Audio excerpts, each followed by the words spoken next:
Good morning, brothers and sisters. Welcome to today's show. Today is Saturday, the 20th, of 2021. Who would have thought would have been here? I am so confused. Mhm. The last time I checked, I thought we were still like in February, and now, boom, End of the year. end of the year. Like, who did this? This is unbelievable. Anyway, thank you for joining us. We thank God this morning for giving us the opportunity to be here today because we know a lot of people did not make it, but we're here and we're still breathing and talking. So we thank Him. We want to thank our viewers as they come on board because we already know the games that they're playing, but it's okay. Our messages are going across and we are getting the feedback that we are happy about. So thank you so much for joining us. Please do not forget to share. Don't worry, they are blocking, but we'll keep sharing. Don't forget to like and follow. We are on YouTube, Facebook, Twitter. So join us, begin to share. If you think about it, even if there's 10 people watching, even if they claim there are 10 people watching, because with my family members, my children and my husband, that's 6 people watching, but they're saying it's 8. Okay, Sister His children are watching, and her husband, and they're saying it's okay. So what the so, but please help us to share. Don't worry about the number. That is what they are using to sort of make us think that what we're doing is not impactful. These enemies, they have stolen from us for so many years. So, it's not going to be easy for them to leave us. When you talk about devices, whether it's smart device, social media, everything that they're using comes from Africa. So why would they want us to go? Why wouldn't they reduce our number to 7, except if we are talking? Then it will be 1 million. It's okay. We understand the game. So help us to share. Welcome to today's program. My name is Mona Chimsaga. Let me allow my sister to introduce herself. Thank you so much, my sister. We're here to keep doing what we're sent to do. We appreciate our people, those that come here all the time, those that watch even after the show, Mhm. learning one thing or the other, commenting, sharing, liking, subscribing, following, Mhm. spreading. Brethren, yep. So we appreciate you. We thank you. My name is Dr. Ekwe Simon Okube. I live in Lexington, Kentucky, while we wait for our land to be safe so that we can come back home because we are supposed to come back home. Everyone. There's a reason why God made us to come from that part of the world. Yep. He did not make us so that they will give birth to us and then spread us everywhere. Uh-uh. We are supposed to live there and then visit other places. Visit there to work, visit for vacation, and they also will come to our land for vacation. And I mean, the world will be a better place. Eh, Mm-hmm. So that's what we're trying to do. We're trying to fix our land because it is time. We've waited and trying to see if people will do things by themselves, but no, they want to be pushed. So we're going to do the right thing. So I'll give them 1 minute to share Yes, first. yes. Let's give them 1 minute to share. Help us to share, my people. This is a good time to put that information out there. Share. Text your friends. Tell them that we're online. It's easier when we're online so that people can actually get the opportunity to ask questions. So please help us to do the needful. Help us to share. Um, One of our super fan was like, "You guys don't say anything about share. You just keep talking." I'm like, "What are we? Yeah, we are here to do what we need to do. So please help us to share. This will be awesome. Our people need to get this message because if we understand what the underlying issue is, we will have the right prescription to cure this ailment. And the sooner we do that, the better for us. So this is not the old way of thinking. Oh, let me say something. Let me say something. No, we are looking for superior argument. So we have passed the stage of I must be heard. I must be. It's okay actually to be heard. We're not saying that because it's not fair, but it has to be. You have to be um, discussing things that are meaningful to where we need to go. And then if you think about it, we don't have the time anymore. We wasted 400 years marching left and right. We'll march one step forward and then we'll go 1 million steps backward. So we really need to be having a meaningful conversation at this point in time. So it's no longer okay. And that goes in tandem with our topic today, which says what makes one a responsible citizen? What makes one a responsible citizen? It's time for us to start playing that role. We always see noise making, meeting going, running in circles, nothing is happening. And we're telling you guys there's a common denominator to all our problems. One, so whether you go to your village meeting and you guys contributed 50,000 and you build your tiny hospital that doesn't have any equipment, whether you contributed money and pay some of your teachers in your villages, who's going to pay them for the next salary? Is that 1999 constitution, that country called Nigeria, is the underlying issue that is holding us hostage. Whether you're having marital problems, because as we're telling you right now, is the stress, because that's what one thing our people here doesn't understand or do not understand, is the stress of Nigeria that is causing marriages, our brothers and sisters' marriages to fail here. Is the stress. Is the stress that's causing the brothers and sisters when you manage to save a little money and send you home for them to do something, that money will be swallowed. If you're unlucky, it will swallow you too. Is the stress. If Nigeria, if that space was a good nation, there is no reason for husband and wife to be stealing money from each other, to be sending to brothers and sisters when they're abandoning their children to work double shifts. There will be no reason for Amadi to take all the money that I've sent for my retirement and then use it to blow up or whatever they are smoking now. And then when I come home to look at my projects, they will plan to kill me or whatever. So many evil going on. So we need to change that. So our question goes to the what makes one a responsible citizen? And by the way, if you don't, Okay. go ahead. Can I give them food for thought before we go proper, so they can be Yes. thinking about it as we tell them what makes them responsible? Is it okay to go ahead? Yes, sister, go ahead. So please, I'll give you food for thought. It is the height of irresponsibility and recklessness.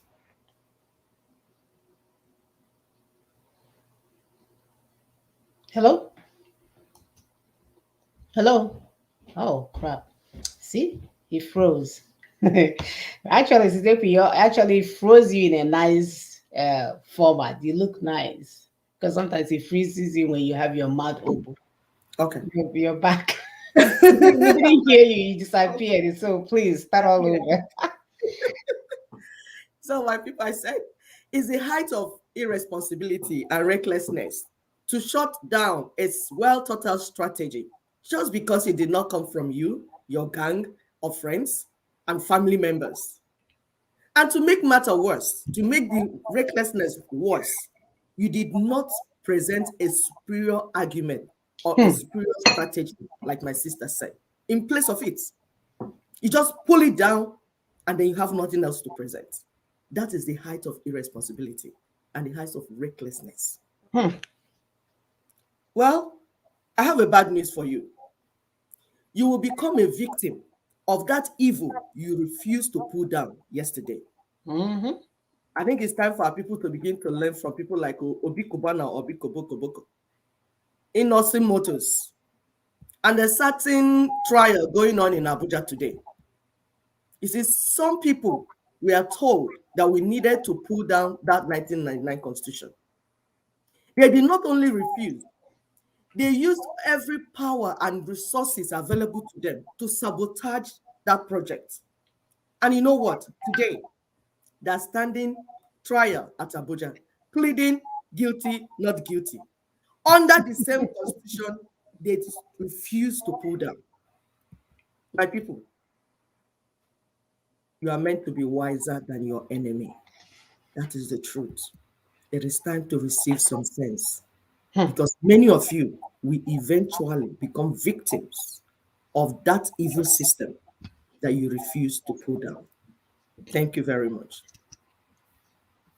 Thank you, my sister. As you can see, I was super excited. I just take off on the highway with the topic, today. I just cannot wait because this topic couldn't be so, it couldn't have come at a better time for us to start having a rethink. because for so long we were running in circles. We were being irresponsible adults. Our sister Ndidi Ueche said that the era of angry black man is becoming the era of black responsibility. Should be our new way of thinking, that we should begin to look within to find reasons why we are always the victims. Every time we turn around, if the other person, we literally took what we heard in the Bible, if they slap you on the other cheek, turn around and give them the other cheek and say, take another swipe. That's what we've been doing. And then as if it's not enough, we want to run into church and take it over and fast and pray and dry mouth and skinny body and, languishing as if we have no God, making our God look pathetic. With all the dancing, with all the churches, with all the singing, when people see us, we basically represent evil. So what is going on? When we say what makes one a responsible citizen, we are talking about the ability to have knowledge about their role, his or her role in the community, the state, even the world. When we say what makes one a responsible citizen, we are talking about the citizen being able to play a role in making the world a better place, not just your community, the whole world a better place. Last but not least, there's so many ways or so many things that makes us responsible citizens, but I just chose these three. We are talking about the ability of the citizen to become a change agent that acts against injustice in social, economic, and environmental sectors. Look at all these things. What role have you played? If not, here, we're telling you that the country is burning. You want to save $500 so you can send your village and buy rice and diesel oil so that your name will be raining for the season. As if that's going to solve the underlying issues. So you give them rice to eat for December. Who's going to give them rice for January, February, March, April, all the way to December? And we've already identified the common denominator. But for reasons unbeknown to us, Africans have chosen to play the role of victim instead of the role of a responsible citizen. So we are saying now there's no other way. It has become imperative for us to get rid of this evil happening in our land, to take charge of our collective destiny. If not for the sake of us, because some of us, we are tired. We've achieved what we can because we've posted our completed house in the village on Facebook and all our friends have seen it. So we feel like we accomplished. We have leaned against one of our cars and posted on Facebook for our friends to say, wow, now he's driving a brand new Toyota Camry. That's all that we aim for. But I'm saying, if we cannot do it for ourselves, please, can we do it for our future generation? As we stand, the stench of death, the evil darkness and signs of impending doom is all around us and it can no longer be ignored. We can no longer pretend like it's not there. We are exposed to daily horror, yet we have no voice to express our woes because our captors have silenced us under the barrels of gun in everything that we try to do to extricate from this, because our people are not being proactive. When they're not using guns, because gun looks very violent, they go behind and use an internal colonizers to pacify us through our pain. While we are crying, they will even open more churches and tell us to line up. They're beginning to make them look like cathedrals, not even cathedral, like a convention center with AC. They will go in there and trap us and tell us stories, Wild West stories, while the policymakers, the Fulanis, are there making changes that affects our daily lives. So as responsible citizens, if you want to become one today, it is time for the indigenous peoples trapped in the British colony or caliphate, currently known as Commonwealth. For years, when I was hearing that Commonwealth, I wasn't even thinking what these animals were saying. Commonwealth. You came to my father's land, you stole my resources, and you made it Commonwealth for you to be using to take care of yourself. Wow. While we lay in our abject poverty. So it's time for the indigenous peoples to join hands and lead this initiative to end the evil once and for all. It is no more acceptable for us to allow this ongoing abomination, or even allow these people to tell us what to do, let alone allow them to make suggestions, alternatives in this life-saving conversation that we are having right now. But we are saying there is a way we can do this, because nothing in the balance. Go and do your own and go. That time has passed. We have to be strategic, intentional. We must do the required research, which a lot of us, they can't even read common things that we are posted on Facebook. But they want to tell my people what to do. We must do the required research to understand the disease, because this is a very bad disease, deadly disease. And then we'll go back and do even more research to understand the treatments before we can begin to prescribe for it. Luckily for us, while we are busy singing holy, holy, holy, while we are busy running Channel News, Rise TV, or whatever they call it, claiming to control media in Nigeria, while we are at Harvard paying for 10 years of schooling that's supposed to be 4 years because the money is everywhere and buying buildings. While we are at church fasting and praying, while we are growing terrorism when other people are growing science and technology, while we were killing each other, or better yet, some of them are smoking weed and singing for us for years now. They think they can speak for us because their father used to sing. While we are speaking Queen's English, Ninas and LNC were in the basement of our captors, going through their paperwork, for lack of better word, encyclopedia, researching and designing the treatment plan to eradicate this awful disease. They have taken the time to study the pitfalls, the landmines on this chosen pathway. So you see, for safety reasons, everyone cannot direct us at this time, because you don't even know where the library is, talk less of going there to do research. Totally clueless. So this is not your village meeting where you will come out because your father is what is it called? Maybe Michael or Okpara. You will come out, start jumping from one. We are not in the forest, so you're not allowed to jump from one tree or the other to give us advice. You're not allowed to flex your muscles when you have not been working out. From the nonsense that we're hearing, many people like Nina's proposal, but hate the messenger, hate the guy that was trapped in hot basement doing the research while you were dancing and chopping your money.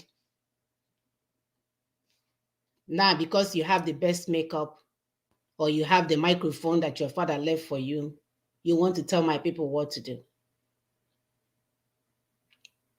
We keep asking, why should it be him? Why can't it be me? When the Fulanis are right there at the corner, about to swallow us. We keep fighting each other while we have the key to get out of our entrapment. Yet we call ourselves intelligent. And that's why when I see all these people, they say, oh, Chioma Okpara is NASA, working for NASA.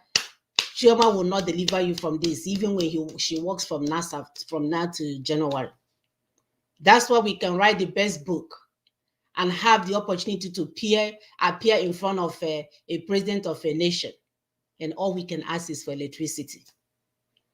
That's why we can tie our scarf and call ourselves World Bank president.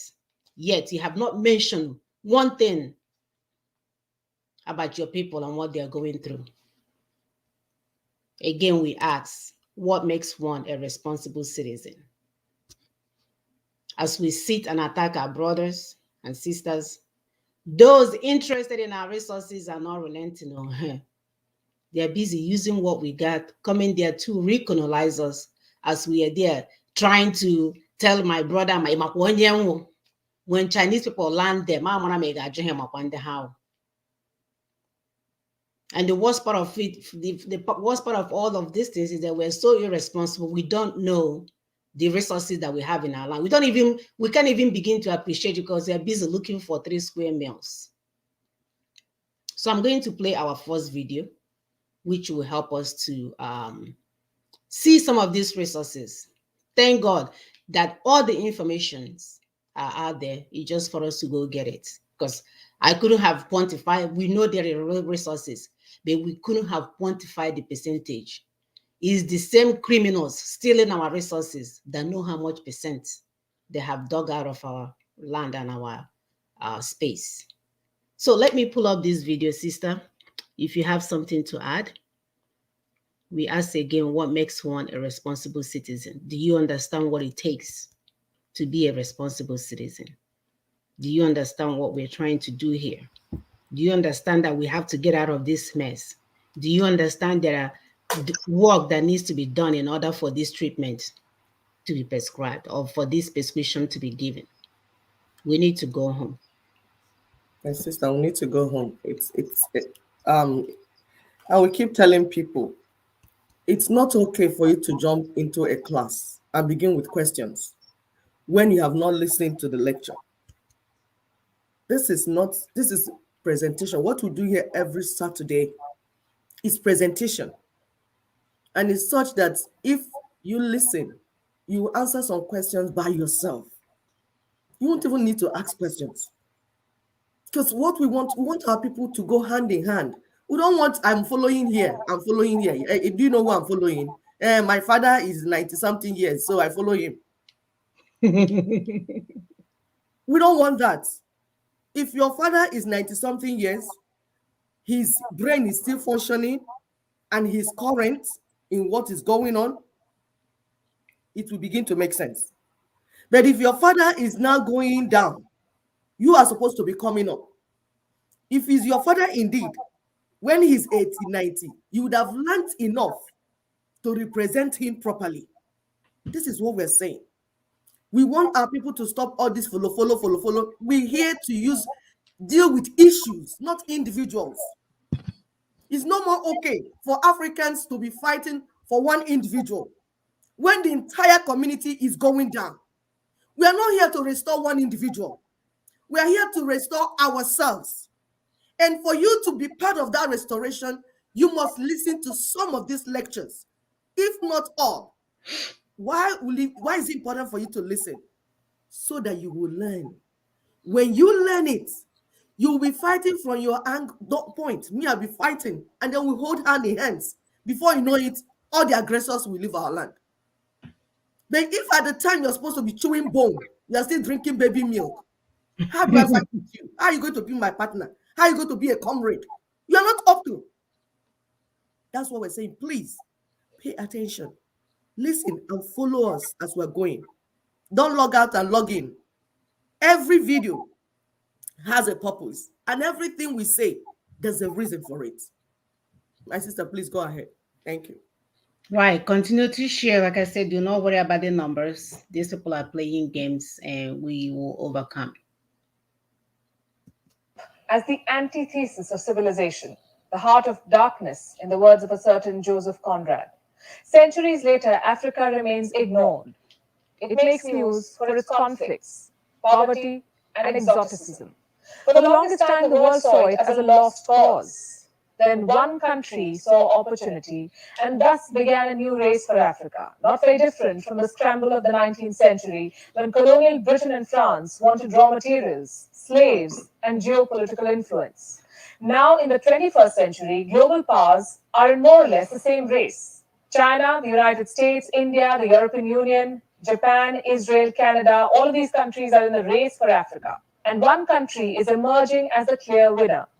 Hello and welcome to Gravitas Plus. I'm Palki Sharma Upadhyay, and this is Africa, a continent of 54 sovereign states, 17% of the world's population, 9.6% of the global oil output, 90% of the world's platinum supply, 90% of the world's cobalt supply, half of the world's gold supply, 2/3 of the world's manganese. 35% of the world's uranium, 75% of the world's coltan, and 54 votes in the United Nations General Assembly. This is what makes Africa so attractive and makes the continent a battleground for global powers. There are numerous fronts: investment and infrastructure, military power, diplomacy, soft power, trade, geopolitics. Every country has its own interest in Africa. In 2016, Israel began its scramble for the continent. Benjamin Netanyahu became the first Israeli prime minister to visit Africa in 50 years. What did he want? Votes in favor of Israel and against Palestine in the United Nations resolutions. Africa and Israel share similar histories, he said. Israel went on to sponsor solar, water, and agricultural technologies. In the same year, 2016, Senegal co-sponsored a UN resolution. It condemned the construction of illegal Jewish settlements in the West Bank. What did Israel do? It cancelled the Mashav drip irrigation project. And this is just one example. Here's another one. The European Union has pledged more than $54 billion in sustainable investment for Africa. What does the EU want? Access to the African market of 1.3 billion people. Brussels has negotiated free trade agreements with at least 40 African countries. But does this ensure a balanced two-way trade? It doesn't. And no country has a bigger interest in Africa than China. China is funding 1 in 5 infrastructure projects in Africa. It is building every third one. Africa has an infrastructure deficit, and China has a signed checkbook. Starting 2005, China has invested at least $2 trillion in Africa. It built 6,200 kilometers of railways, including the continent's longest railway line connecting Ethiopia and Djibouti. Beijing has also built the African Union headquarters in Addis Ababa. What does China get in return? A lot. Geopolitical influence to start with. Beijing is selling its culture, its currency. In Guinea-Bissau, exit signs are written in Mandarin. China has established at least 50 Confucius Institutes across 33 countries. Several African countries use Chinese currency. China also gets a strategic overseas base. In 2017, China built its first overseas base at the Horn of Africa, Djibouti to be specific. Djibouti connects the Mediterranean Sea to the Indian Ocean via the Suez Canal. The base has the capacity to accommodate 10,000 troops. China also gets a market to dump its goods. China is Africa's largest trading partner. Chinese trade has increased 40-fold in the last 2 decades. At least 10,000 Chinese firms operate in Africa. This is according to a McKinsey study. Africa has resources and China has access. Did you know that a third of China's investments in Africa are in the mining sector? And finally, it gets to debt trap Africa. But here's the thing. China is not the only country investing in this continent. It's not even the biggest. The United States is Africa's largest investor. It accounts for $54 billion of FDI stock. There are 600 American companies operating in South Africa alone. And this, even after the US president called Africa this. For the longest time, Africa was nothing but a war zone for Washington. It has over 7,000 troops deployed in the continent. They are spread across some 13 African countries, including Burkina Faso, Cameroon, Central African Republic, Chad, Democratic Republic of Congo, Kenya, Libya, Mali, Mauritania, Niger, South Sudan, Somalia, and Tunisia. For the US, Africa was a continent for counter-terrorism operations. What happened then? Why is the US suddenly interested in Africa? The answer is this. For the US, Africa is now a new front to take on China, and Washington is now fighting it out for power and influence. An article on the US State Department website reads, and I quote, "Africa is the continent of the future. Thus, we need to make the most of its potential. By 2050, its population will more than double to 2.2 billion people, with over 60% under the age of 25. Where is Africa's interest in all of this? Also, what about India? What role does India play in this continent? New Delhi's ties with Africa date back to the time of Mahatma Gandhi. India was part of the Bandung Project of 1955. New Delhi supported Africa's anti-colonial struggles. It supported the liberalization movements in Ghana, Algeria, Tunisia, Morocco, Angola, Mozambique, Guinea-Bissau. India also raised the issue of racism in South Africa. It will be unfair to say, though, that India's newfound interest in Africa has nothing to do with China. In 2018, Indian Prime Minister Narendra Modi toured key African states just ahead of Chinese President Xi Jinping's visit. In 2018, India decided to open 18 new embassies in Africa. India has defense partnerships with Zambia, Nigeria, Ghana, Ethiopia, Botswana, Uganda, Mozambique, and Namibia. New Delhi is currently training African military. Indian company Airtel is a dominant telecom firm in Africa. New Delhi is offering 50,000 scholarships to African students. Despite everything, India is far behind China in the race for Africa. China's Belt and Road Initiative has sealed its hold on Africa. If in the 1900s Africa was colonized with force, in 2020 it is being trapped by loans. China accounts for 14% of sub-Saharan debt. In Kenya, the volume of Chinese loans is 6 times that of France, which is the country's second largest creditor. And Sri Lanka can tell you what happens when Chinese loans are not repaid. China is looking to capture Africa. It has a strong diaspora. It is spending big money. It is selling its movies, culture, and currency. China extracts raw materials. It manufactures products with them and sells them back to this continent. Does this remind you of something? What did the British do in India? In the 19th century, the rivalry between Britain and France fueled Africa's colonization. In the 21st century, the trade war between the United States and China is hastening the same. Just like the 19th century, there are numerous countries in the scramble for Africa. And just like the 19th century, there is nothing in it for Africa. Gravitas Club. Yep, there is nothing in it for Africa. My sister, thank you. This is the type of intelligent journalist we like. Look at journalism. People like Dele Momodu will be there looking for who is being wedded. To tell us. Oh my gosh. What is going on? Journalists in Nigeria, look at journalism. People will do research from all time. Come and inform us so that we know how to prepare for today and tomorrow. Journalism has failed in Nigeria because all you do is to look for, okay, they call it brown envelope journalism. Oh, Yeah. If FFK wants to marry 7th wife, he will give you 1 billion. You come and tell us the story. That's your journalism. Meanwhile, media is supposed to play a critical role in this liberation project. But what are you doing? Messing around. But you know what? God will send us journalists from all over the world. The job you're not doing, for some of you that today you want this sponsor. If they sponsor you, you talk good. If they don't sponsor you, talk the other side.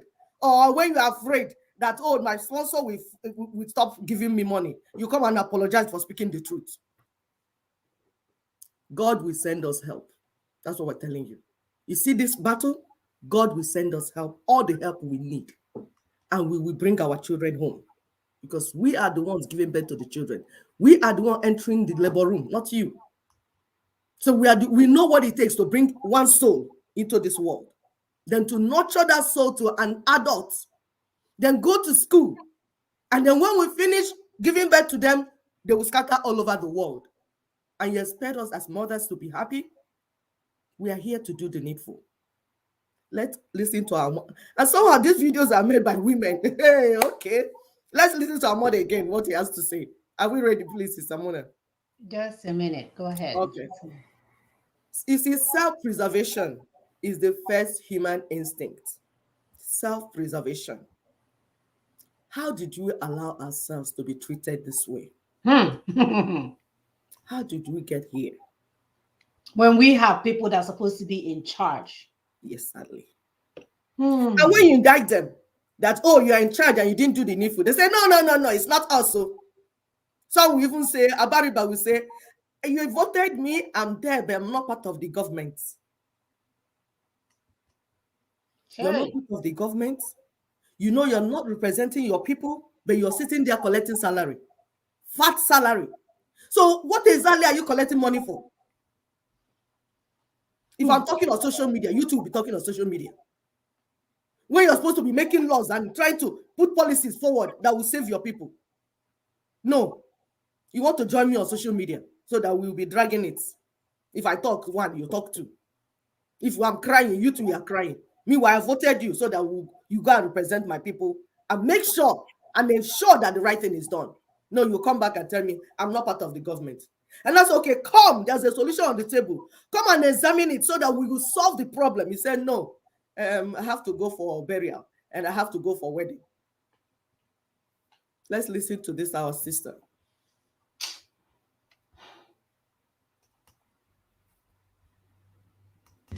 We've given everything. You are still taking. It's true. I mean, where would the whole Western world be without Africa? Our cocoa, our timber, our gold, our diamonds, our platinum, our whatever. Everything you are is us. I am not saying it, it's a fact. And in return for all of this, what have we got? Nothing. Anti-personnel indoctrination against ourselves. If you go and cook your horrible diseases like AIDS, you say it is us. You brought us tuberculosis. We didn't have this big cough until white people came here. In exchange for Africa giving Europe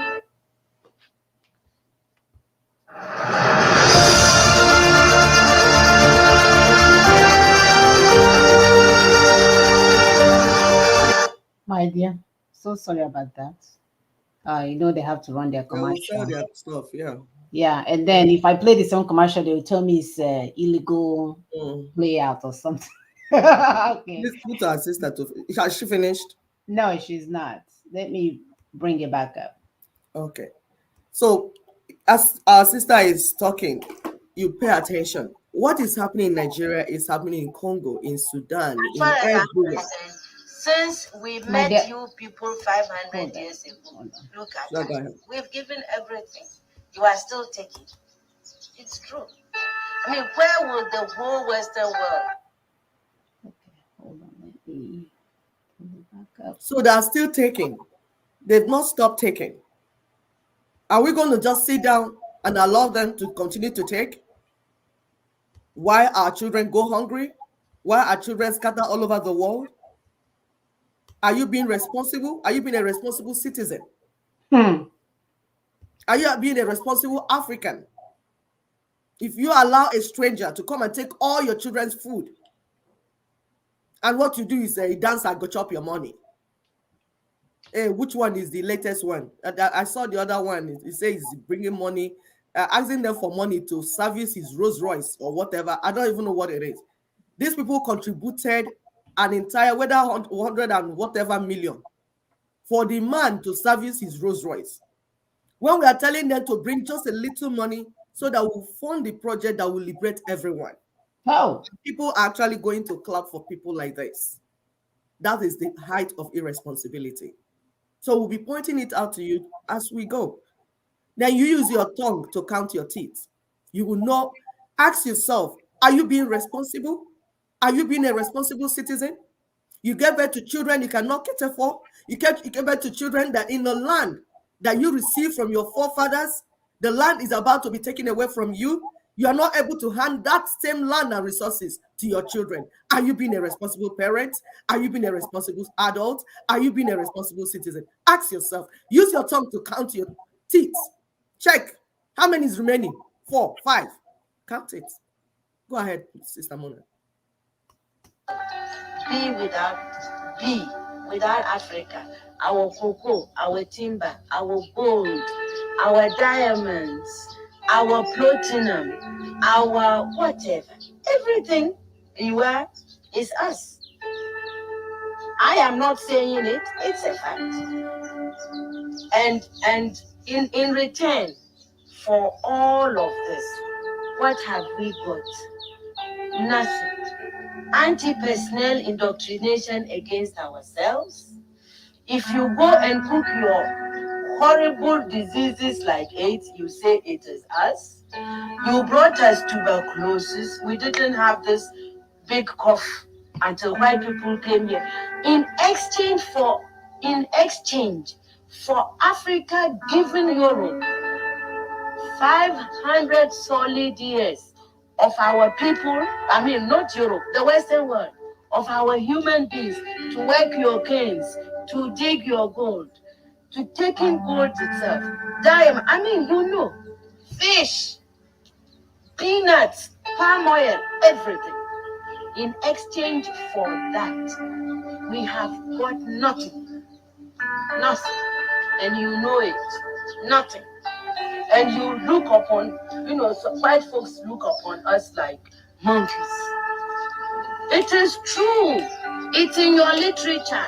Hey, some of your best thinkers have said this about us. Have you heard of all these Germans? Have you heard? Okay. Yes. They said Lord Burton, people like that. They said we don't even have the brain of animals. That's what we got from you people. But don't you think that this is over now? Over? Is it over? Who said that 8 came from the green monkey? Is it over? Is it over? Well, if this is your impression, do you think that you can ever forgive us? Forgive It's not you? a question of forgiveness. I have nothing against you. My point is that you did and you are doing for your survival what is necessary. We can't blame you for that. The fact that we didn't do enough for our own survival and we are still not doing enough for our survival. That is not your problem. Yes, it is our problem. It is our problem. We are not doing enough for our survival. And Daughters of Truth, we have issue with that. We are saying it's time for us to begin to be responsible citizens. We came from our ancestral land. We inherited that land. It is our responsibility to transfer it to the next generation. And it's our responsibility to develop it, make it even better before we transfer to the next generation. If we fail to do that, Who are Boris Johnson? Sorry. then that's what we say, irresponsibility. So let's try and bring the things down, because when we talk of cocoa, some people don't know there was a time we were exporting cocoa. We talk of granola, some people did not know there was a time we were exporting granola. We talk of that. So it's like history. You will have to go and dig it out. Okay, let's bring the problem on the table. There is genocide going on in Nigeria. Is that a fact or not?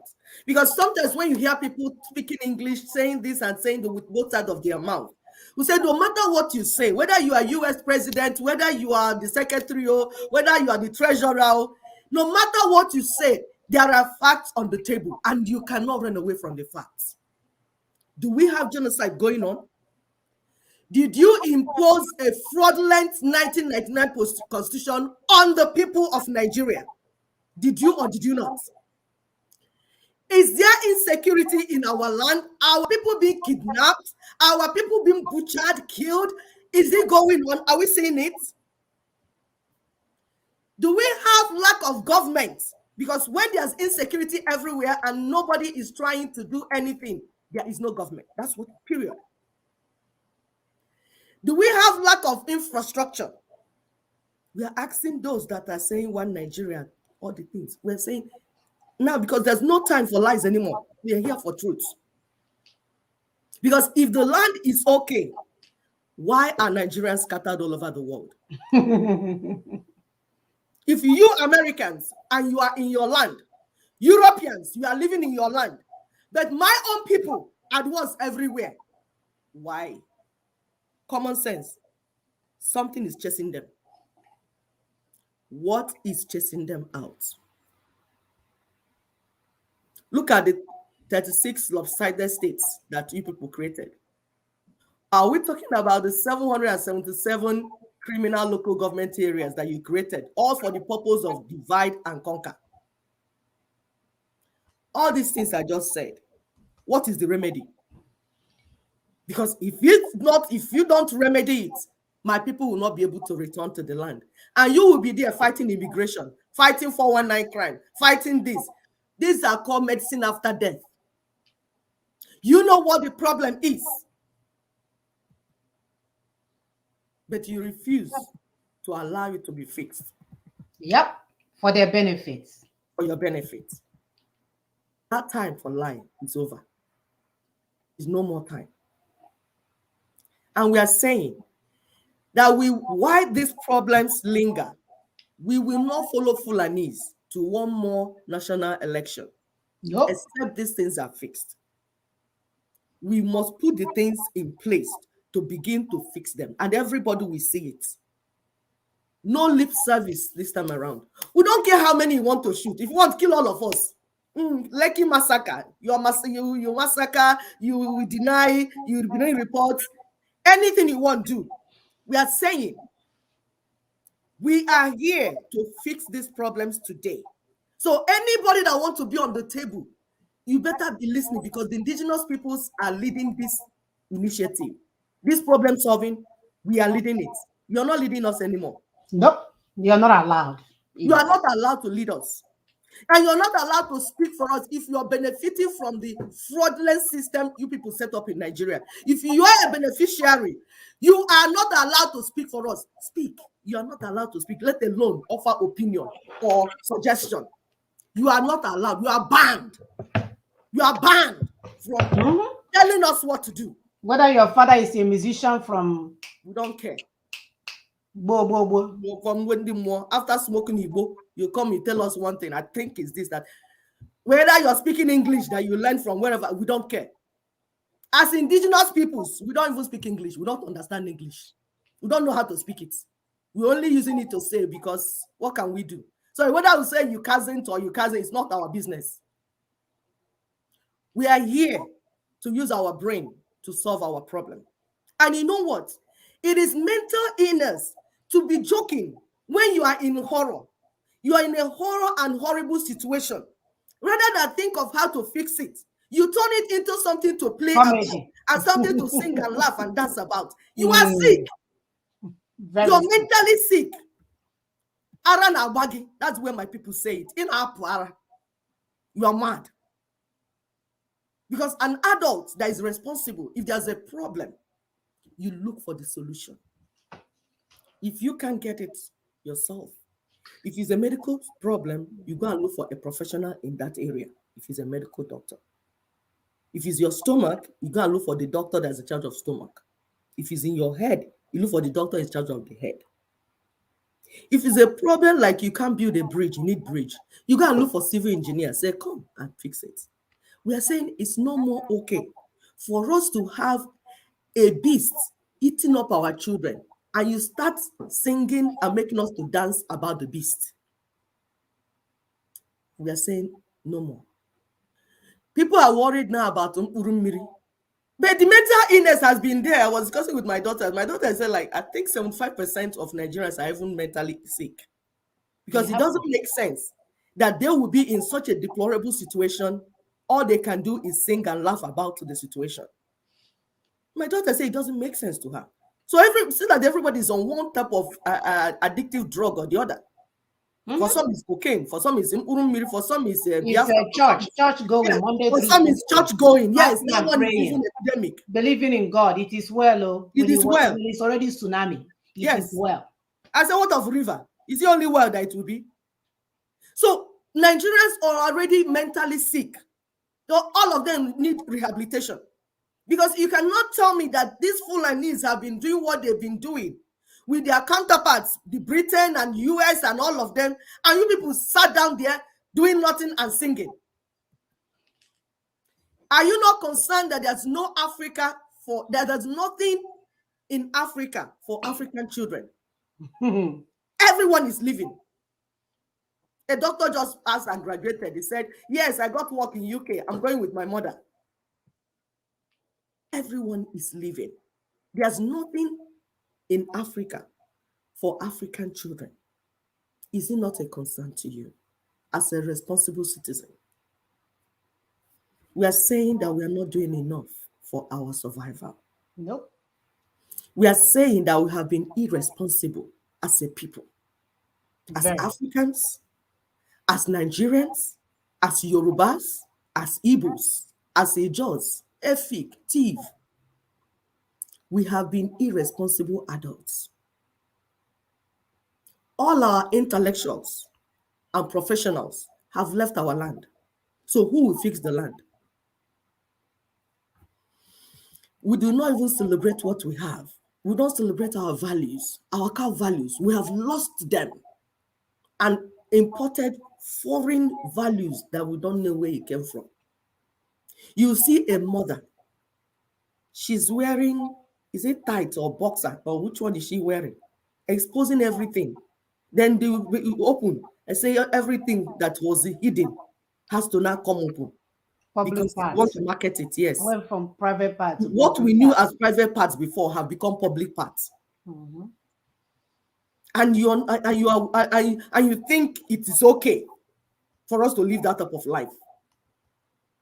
Your children have not eaten, but you're more interested in fixing nails that are long like this and fixing India hair. We're not saying that it's wrong to look good. That's not what we're saying. But we're saying it's irresponsible of you as an adult if you have not thought of what will happen to your children tomorrow and you're busy dancing, I go chop your money. We allow this mess. That's what we're saying. We allow this mess. And we allow them to mess up our potentials and our core values. Yes, we did. We did. We allow Fulanis, Britain, all of them to inhibit our potentials. We allow them. The politicians, yes, you allow them. Traditional rulers, you did it. Spiritual leaders, you're part of it. Social influencers, all of you. We are all indicted in this. So don't go and be calling only Buhari. Because you people were there when they warned you in 2015 that this man, this is what he's coming to do. You are dancing and go chop your money. And Showore was there selling it to you people. Yep. Adabanjo, Abiasibanjo, Adeboye was there marketing him to you people. The churches were there singing and hallelujah. Mbaka was there saying that good luck was bad luck. You were all there. So do not come and start denying now. All of you were there and Fulanis packaged Buhari and brought for the determination of Fulanis. You see what Gumi is doing now? What Gumi is doing now was what Buhari was doing when he was not the president. But Gumi, he is now the president because they have put him there. So he's driving the vehicle, driving Nigeria to Fulani land. Yep. Why Gumi is Speed. building schools for them inside forest? Mm-hmm. The schools that Good Luck built and they refused to go and still removed him. All of a sudden now he wants to build school inside forest. On whose land? Who owns the land? We need to wake up. And if you refuse to wake up, we are awake and we are moving. We are moving. We are not begging you anymore to wake up. Those that are awake, we move with them. Because we know God does not use multitude. Nope. In the multitude, you have mad people, you have drug addicts, you have lame, blind, stupid people will be in the multitude. So we are selecting those that are hearing our voice now and waking up and saying, sister, mommy, what do you want us to do? Those are the ones we are speaking to, and we'll continue to speak to them. And they're responding. That's the beauty of it. They're waking up and responding. This is a mighty army rising, not the army that is running inside bush with machete, going to catch somebody with AK-47. That one is madness. There's a mighty army rising, an army of righteousness. And we will do things the right way, with the right tools. We will not take credit for what we will not do. We will give people credit for what they did. Our people in LNC, in Ninas, they've worked on this thing for 20 years. We will give them credit. It's not Doctors of Truth that started it. By the time we met our brother Tony, we were still thinking of how we're going to get, how do we help our people? When we finished talking to him, we said, "Oh, go now. The work is done. Christ is risen. So let's go and tell our people that Christ is risen." And we started this information because we know that information was a critical problem to our people. They didn't know. So that's why we started. Every Saturday we come here to lecture our people. This is what is being done. This is the problem. This is why is it. This is the treatment. This is the solution. This is it. And we need more people to begin to do what we are doing. But you need to understand first, We don't want you to teach out of your level of itiboliboness. Ndi itibolibo, stop. Come and learn. When you learn, you can now teach our people what will deliver them. Please go ahead, Sister Muna. Thank you. I'm going to play the next video.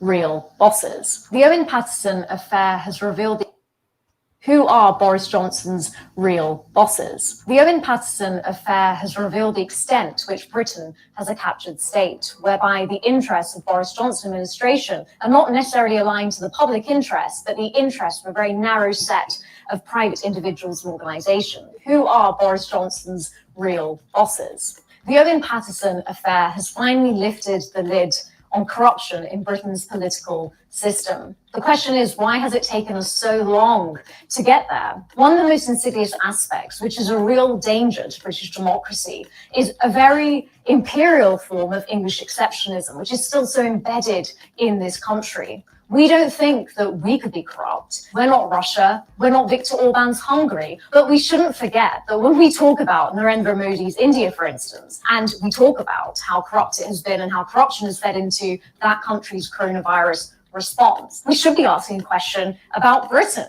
Why is it a country such as India, after so many years of British rule, is so corrupt? When we talk about corruption being far removed from Britain, it's useful to remember our history. Operation Legacy was a state-sanctioned burning of thousands and thousands of documents relating to British Empire. In the 60s and 70s, as colonies one by one gained their independence, the government burnt, put into rivers, and destroyed many, many documents which shed light on how they had operated in the colonies. Why remove this material? It's a cover-up, and that cover-up is still continuing today. So corruption isn't something that Britain is somehow magically immune to. Arguably, it has exported it to other areas of the world. This whole scandal has definitely shed light on the fact that corruption is not something that's in faraway lands. It is in Britain's corridors of power. It's in their DNA, my dear. You are underestimating it. They have nothing. They have the only blood that runs in their vein is corruption. When you talk about Lucifer, I don't even have words to describe the level of wickedness. The same group of people, over 400 years of stealing and maiming and destroying and all these things, you have not taken enough. How much blood can Britain drink? How much blood can Westerners drink? How much blood can you guys share before you decide it's enough? But again, we as people, we're not doing enough. We're not doing enough for ourselves. Like our sister said, no, I don't blame you. I blame the leaders that will choose to take peanuts over the well-being of their people. We blame those, the churches, that are trapping our people in their cathedral when our lives are in danger. We blame those in media, like my sister will call them brand, what do they call them? Brand envelope media, firm. You blame those that are supposed to be informing the public about what needs to be done. Instead, they want to get more like shares so they can collect money. They want to follow people that have no plan. They will never, ever, ever, ever go to a place where our people will get any type of enlightenment. The same group of people. And if you look at, there's a video that we posted on our Facebook platform, if you can go look at it, how they divided and balkanized Africa. And the one credit I can give to these people is that they keep lecturing us.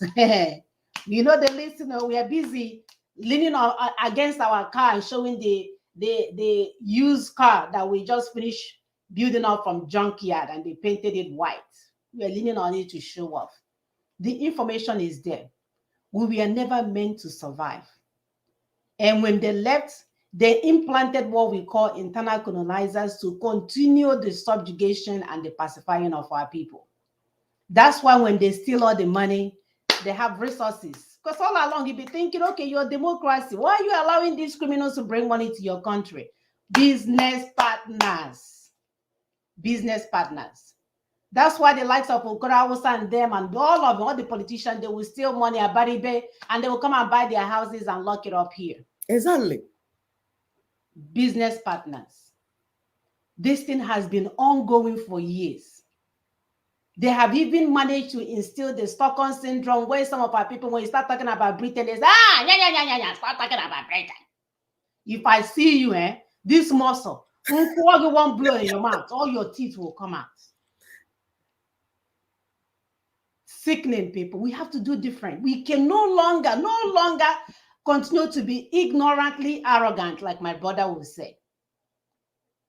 Irresponsible citizens that will be dancing, like my niece told her mother the other day. Dancing, making fun of their illness. Nah, it's not funny anymore. Get out. It's not funny. What from here? It's not funny anymore. We are sick of it. We are sick of it. Your fellow men came and captured you. All you can do is to be running around like you're in a forest with all the book you read in Harvard, all your professorship, all your senior advocate-ness, except to speak English. Chinese man, 2 foot or 3 feet, is there building nuclear weapon to recapture you from the leftover, and they are flexing so much muscle in the Britain because they are ready to capture us. What are my people doing? They are getting ready for Christmas. So, because if I save $500 and give it to the chairman of the local village, he will buy rice in my honor and say, oh, Sister Mona, bring rice. And hey, my name will be raining. Shame, shame, shame. Shame. It's sickening. Sickening. We should be hiding under the bed. We should be hiding under the bed. A fellow man came, landed in your land, stole all your resources, turned you into slaves for 400 years, and you have no reply for them. You're busy fighting your women, the ones that came out to help. You left the Chinese, you left the Fulanese, you left the Arab. Also, the woman is your problem. Well. A new way of thinking. The new sheriff is in town, and they are going to take over. Because those responsible have been irresponsible. Go and look up what constitutes a responsible citizen and check to see which ones you've participated in. I don't even think they're there, because all you do is fakeness, pretense, lie. If you want to make it work, you add Elohim and Eloha and confuse the hell out of confused people.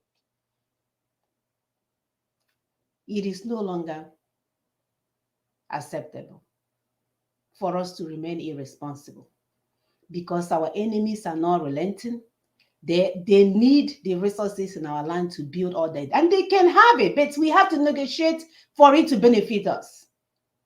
If we're not going to use it, it's okay for other people to use it, but not at the expense of our people. The same way they can go to China and negotiate on what China can build for them, and China decide, they should be able to do the same in Africa. If only we can use what works. If only we can stop challenging our brother that have brought a magnificent project on the table for us to gain our freedom. Where they are hoping, wishing it was us. Some of them, if it's even in the platform, they think they're in the platform of a decision-making table. They didn't know because of their body bonus. You were put there so you can learn something, one thing or the other. Yeah, already they want to be chairman of the platform. Duh. Ask him, has he read the 16 steps to our freedom? He doesn't even know what one is. The first one is, talk less of the 14 or 15 or the 16. It is so sad, my people. We can do better. So we are calling on good men and women, because there are still some of them there. This is not time to be discouraged. This is the time to stand firm. Look evil, eye to eyeball, eyeball to eyeball. We have to let go of this stronghold. It's not godly. It did not come from God. This is man-made. Man-made. But we have to use this. We are not here to speak English. We're talking about, as I'm blinking my eyes, you already know if I'm saying go and release the weapon in the backyard. It has nothing to do with English language. It has nothing to be using words. Oh, when I hear one nine word that I had to literally get dictionary to go and read. You need to be able to communicate to your people. That's why you will see the American president speaking in simple English. English is just a means of communication so that people will understand what you're saying. So if you begin to throw bombastic words, you have lost everybody in translation. You're not communicating. We want those that understand so that even in the midst of our enemies, without speaking, we are moving. We are doing the needful. We don't have to be on social media. There are people that knows what to do in our land to get rid of some things. You get to work. Or we need like another credit. Your credit, your reward is in heaven. System, go ahead. I'm so hot. Yes, my dear. All your reward is the freedom of your people. You understand? Yes. Because those that don't know that I don't want to go to heaven, I don't know. No problem. Your reward, you will see it with your eyes. Because that's the beauty of what we're doing. As we do what we're doing, you have people that contact us. Some send text messages, some want to encourage, some want to ask questions. It means that listening is encouraging. It is. That means there are people that are thinking like us, where we're not alone. It's just that for the longest time, they subdued them and put them under. And all these Itibolibo are everywhere making noise. Itibolibo politician, Itibolibo church leader, Itibolibo traditional ruler, Itibolibo social influencer, Itibolibo everywhere. For those that don't understand English, Itibolibo, there are people that cannot think critically in Igbo language. So we're saying that it is that the fact that you're cooking food and feeding your people during Christmas does not make you responsible adult. No, you're part of the problem, punk. You're part of the problem. You're part of the problem. If you refuse to be upright, straightforward, and truthful, you are being irresponsible. That's what we're saying. We don't care how old you are. If you want to be 90 years, if you want to go to Abuja and shake the hand of Buhari and tell them that you're representing Ndibo, meanwhile you're representing your stomach, they're saying you should go and join the ancestors so that the ancestors will flog you properly when you get over there. Amen. Dead people in the casket should stop talking. We're sick of it. We are sick of dead people that are already inside caskets, that are already ancestors speaking on our behalf. Please keep quiet so that we'll close the casket and do burial. Our people need to be responsible. You see, our ancestors, there's a reason they insisted that those that lead us, especially we the Igbos, because I talk about the Igbos because I'm an Igbo woman, proudly so, Adibo Kambo. Adoma. My dear, can say it again. So I'm an Igbo woman. That's why I talk and I speak Igbo in what I'm saying. That's my identity. I did not give it to myself. I was born into it. And I'm grateful that I received that heritage. Oh, we are not going to apologize for it. There's no apology at all. I keep saying the only reason I'm speaking English is because it's a lingua franca. It's just to communicate. I eat Igbo food because it's health-giving. It's medicinal. My daughter was the other asking me, saying, Mommy, do we have food at home? I say, yeah, of course. It's in the freezer. Because she just found one recipe that she wants to try again. So we know why we're raising our children as Igbo. Sometimes because of where we live, they might not speak Igbo so well, but eventually they will get there. Everybody needs to be part of it. So our ancestors, there's a reason they insist that those that lead us must be truthful and honest people. They don't go looking for rich people because this thing that we have, that people go and steal all the money after doing 419, they will bribe some elders in the land and become the chief, high priest of high chief. It is not our culture. The people that lead us are usually the truthful people. That's why they put knife inside fire and mark their tongue. When you remember that experience, you will speak the truth. Because what you say will lead to justice for the downtrodden, for the fatherless, for the widows, for the orphans, it is so critical. Truth is critical. To the extent that my ancestors said, Ezioku bondo. That means truth is life, but lie is death. So begin to apply all these things in your family, in your personal life, please. Stop deceiving others. Stop telling lies. Our ancestors insist that we will have people that will stand firm and insist on the right thing and the right way of doing things. That's the heritage we got. And this is what we want to transfer to the next generation. Not your madness. Because we see a lot of madness in our land. And we say, this is not who we are. We don't care who is doing it and who is exhibiting the madness. We, the daughters of the land, we are insisting. And a shout out to Ndia Mwada Ezioku, because they're coming up. Shout out to all of you. Yuma Igbo that are insisting that truth must be spoken on Igbo land. They are coming up. We told you there's a mighty army coming. We're not even playing. So, first thing first, we need to understand our heritage is that of truth, uprightness, doing things the right way, not taking credit for what you did not do. Lying up and down. Your brother discussed something with you in private. You came out in public and own it and say it's your own and you will not go to prison. You see, even if Fulanis release you, the ancestors will hold you down. Kimanka, Imankozo. Kimanka, Imankozo. You better start confessing. And the people I'm talking to, they know themselves. You better start confessing because our ancestors are at work already. For those that don't believe in ancestors, I don't know what to tell you. I inherit my own ancestors. We are righteous. I don't know about your own. It's possible your own were the ones that sold our people.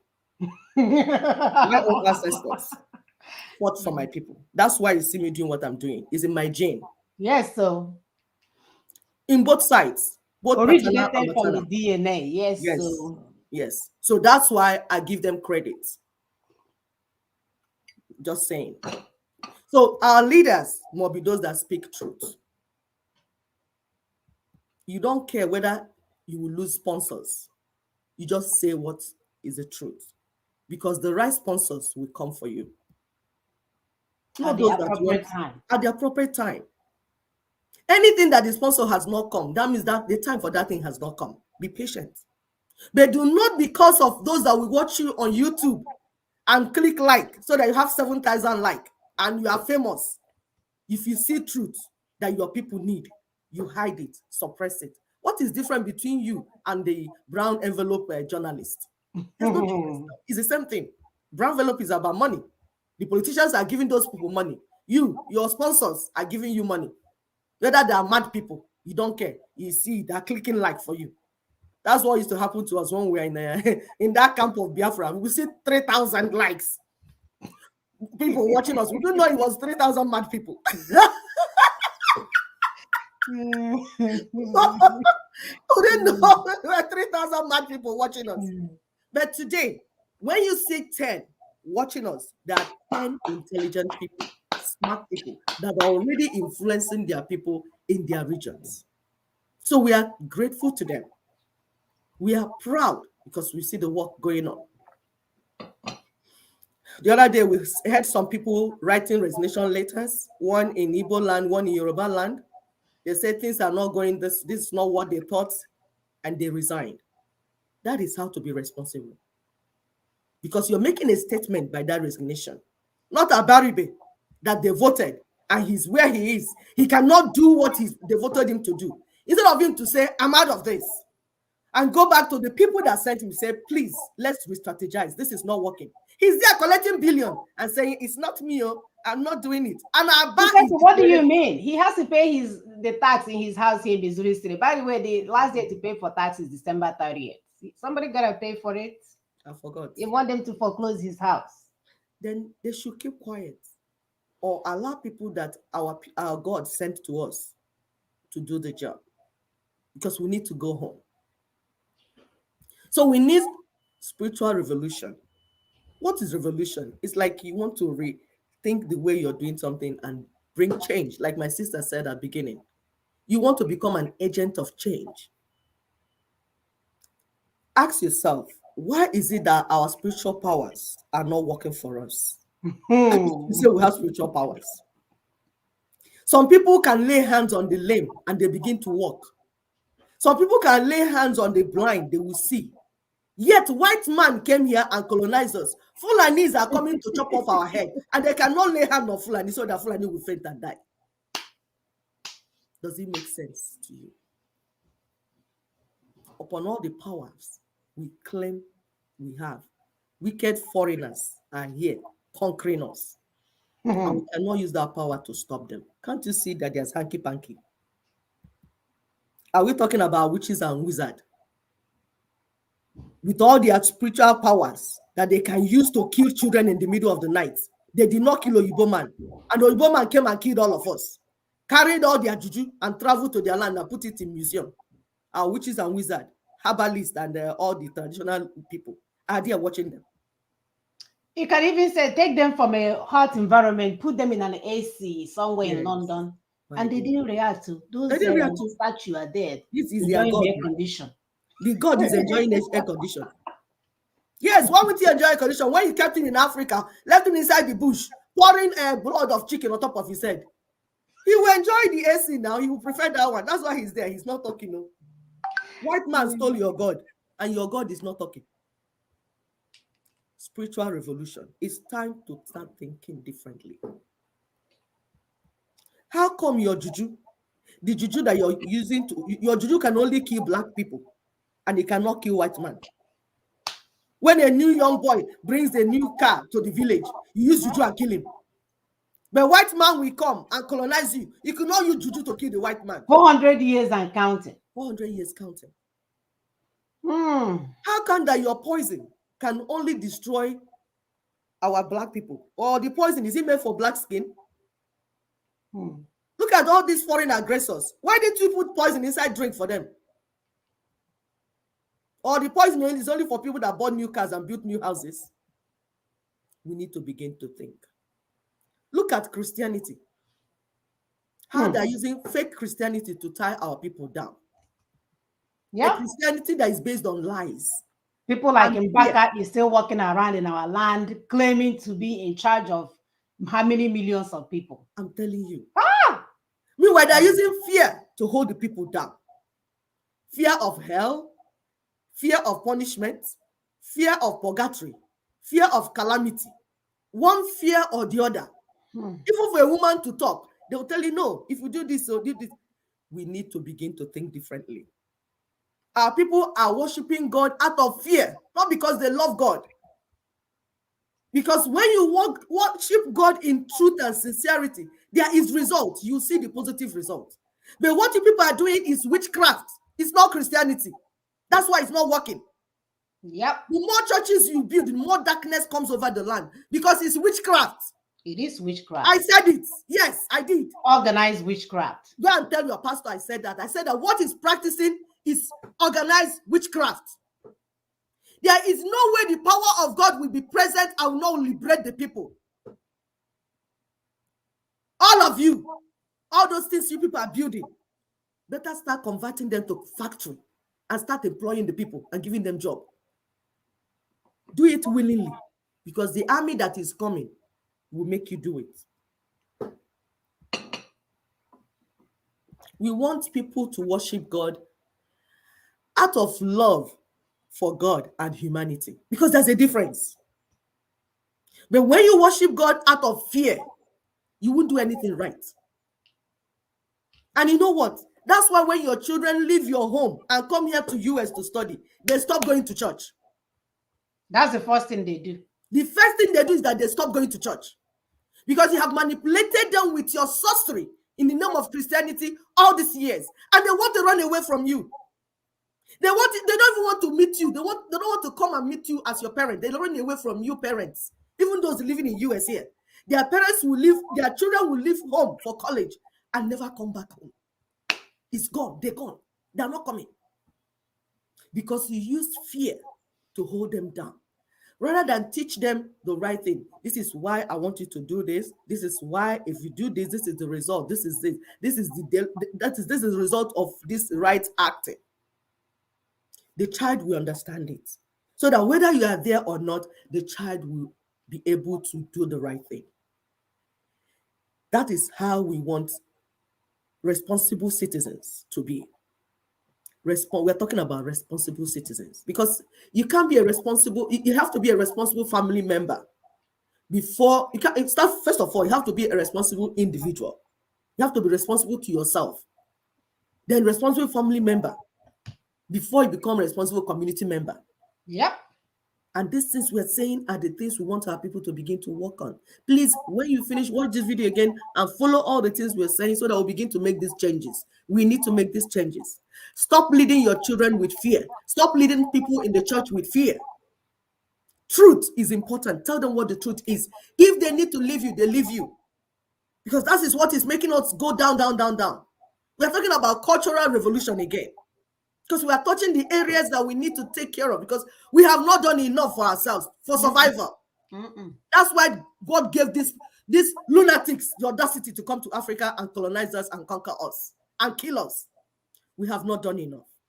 So we have talked of spiritual revolution. You need to reappraise that thing that you're worshiping. Ask yourself, am I really a Christian? Go. You know yourself. Go into your room and ask yourself, am I a follower of Christ? Or am I a witch doctor? When you see the truth, you can't say it. When it's inconvenient, you back off. When you worship your pastor more than you worship God, you pretend, you lie, you act as if you're holy. When nobody is watching, you cheat and lie to everyone and connive. And my dear, it's uncountable. You cannot call yourself spiritual when you are seeing evil going down. You pretend like Obasari, me myself, the other side. You cannot call yourself a Christian when people are dying back home. Obasari, you're busy working overtime to collect money. You guys 2 bags of rice and diesel oil so that you can answer. Your name will be running in the village. You are an irresponsible citizen when you cannot be a change agent. It says economically, environmental, and spiritual or otherwise. If you are not doing that, you should be ashamed of yourselves. Absolutely.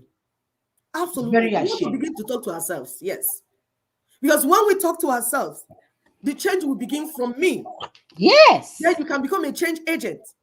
Then things will change around us. We begin to see results. It's that simple.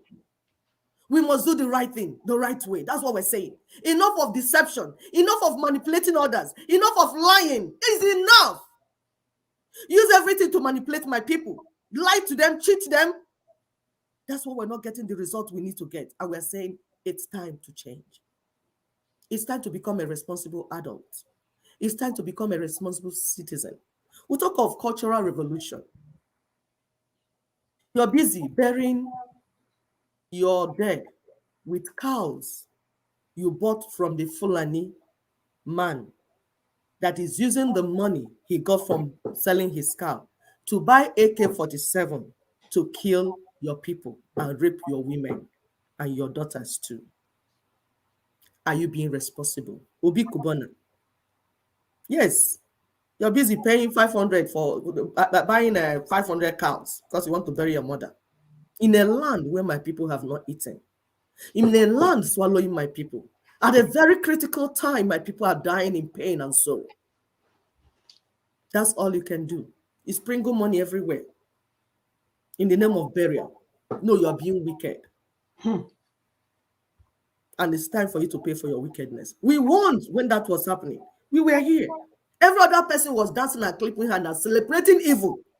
We were here as daughters of land saying this is evil. Because we are mothers.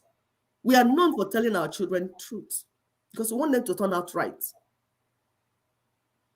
And now, the payment is there. So you're busy planning and spending all the money for burial when you have not paid your children's school fees. When you have not set up a business for your children. When you have not got vocational jobs so that these children will become gainfully employed. Mhm. Here at 16, children start working at 16 and start getting money. Our children will go and receive more money, they'll say, bang. That is how the children are being raised here. And you know what? That was our culture. In our culture, we buy goat for children, trying to teach them business, and they begin to earn money right from when they're small. They'll say, this is my goat. This is my sheep. When they're going to school, they take the sheep out. And then when they're coming back, they bring back the sheep. And they see the sheep get pregnant, the baby comes out, they sell and give him the money. He wishes to buy maybe Christmas things or whatever he wants. That's our culture. But now our culture, we have exported it and brought in fakeness. Prostitution. Prostitution. Mhm. Easy way out. Easy way out. They're saying, no, we need cultural revolution.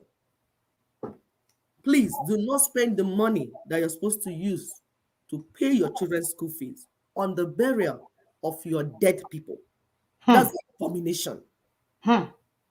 Or your husband dying and you guys are using your last resources to bury the guy where you have not saved money for the children's future. What kind of nonsense? We need the who did this to you guys? Irresponsibility. Who did this? This woman will be that you will know that she has nothing. And people will gather. There was one that I heard. Group of men actually raised some money for a family member that died. Do you know what they did, Sister Quick? No. They used 1 point or is it 2 point something million to entertain themselves. Evilness. And give the woman a list of. So they said, oh, we donated this amount of money and then we use it to entertain ourselves. So literally the money that they claim that they raised in the man's name went to them entertaining themselves. Tell me if this is not wickedness. What And else? they have the audacity to even share it with her and give her the receipt of the spending. I said, oh my God. So things have gone. You should have seen how they are running. Oh, we are raising money for him. We are raising money for him. You would think they were raising the money to help the poor widow to continue living life, knowing that she has lost not only a husband, she also have lost some loss of income. Now, these women, these fools, raise some money, spend it on themselves, claim that they rented the canopy and they brought their music and they bought the alcohol and entertained themselves over the death of the man and gave the woman a receipt of how much they raised and how much they spent on themselves. And at the end of the day, she didn't get anything. So they came to show off. My dear, if this is not wickedness, and tell me, if there's God in heaven, do you think that this God will allow these people to continue to exist on the land that he has given to them? The Fulanis will capture them. If I'm God, I will send terrorists to run them up and deal with them one by one. So your problem is that you stop taking care of the orphans, the widows, the weak, the poor. God therefore sent power stronger than you to destroy you. That is the problem. And to fix that problem, you go back to do the right thing that you are supposed to do. And you know what? The 1999 Constitution is what is allowing you, enabling you to do this evil in our land. And that's why we say that 1999 Constitution must go down before we even begin to say anything. What we're saying is that as we come to the negotiation table, the first thing we do, the best thing we do is get 1999 Constitution, tear it, burn it, throw it in the dustbin, and say, okay, let's begin the discussion. If not, we are deceiving ourselves. Look at security. In our culture, security was paramount. We had people that kept us safe. Our forefathers were even very spiritually sighted. They know what is going on, what is not going, when a child cries in the night, because when we talk of security, it's both physical and spiritual. Then you know what? You can put solar system in your house. Surveillance. For those that can afford it, please go and buy surveillance and put in your home. So you see the Fulanis when they're coming. You see the armed robbers when they're coming. You see things that happen. We have technology today. So let's make use of the technology. No, it's not okay for you just to leave your child with one stupid house help and go to work, and you do not put some form of surveillance to know what is happening to that child in your absence. We are talking about responsible citizens, responsible adults. You are responsible to your child, responsible to your community, responsible to your family. It's time for us to do what we're supposed to do. For those that are living in diaspora, call your village. If you do not have surveillance in your village, set up one. Because when we say this thing, there's people think it's about noise making. Some people are contributing money and giving some people that are inside forest. Meanwhile, they have not done the right thing. Security is not a new thing to us, especially like in Igbo land. We have always had security for each town and each village. That's why it was difficult for the white man to conquer us. He fought for years because as he's finishing with Nnokwa security, Nnobi security is coming up. Adazi security is coming up. Oketiti is coming up. Newi is coming up. Okija is coming up. He found it difficult. That's why he said that he called us rebels. Because that's the only way his stupid head can fathom it. Because he came, he thought he was a walkover. So that's why they had to change our leaders and brought what's that chief? Warrant chiefs. Fatima, right? Yes, warrant chiefs and all those things. They brought those people to destroy our system.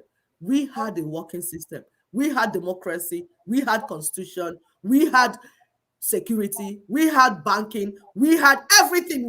We were a nation before we were conquered. And so that's what we're saying. We need to go back.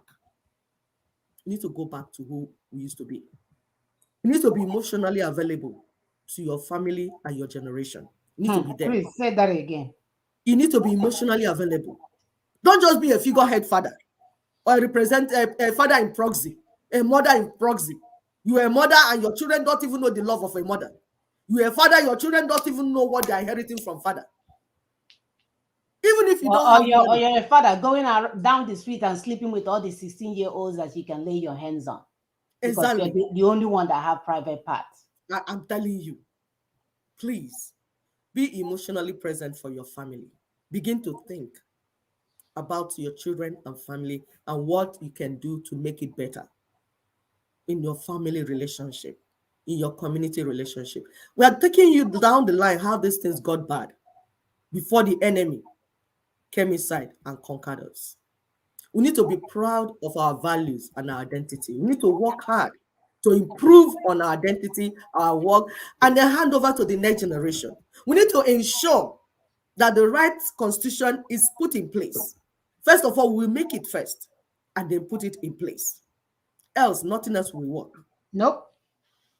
We need to ensure that the right government is put in place. These are the things you need to do as a responsible adult. You need to ensure that you're properly governed. It is your responsibility. It's your civic responsibility to make sure that that the right person is voted for and that you're defending the vote.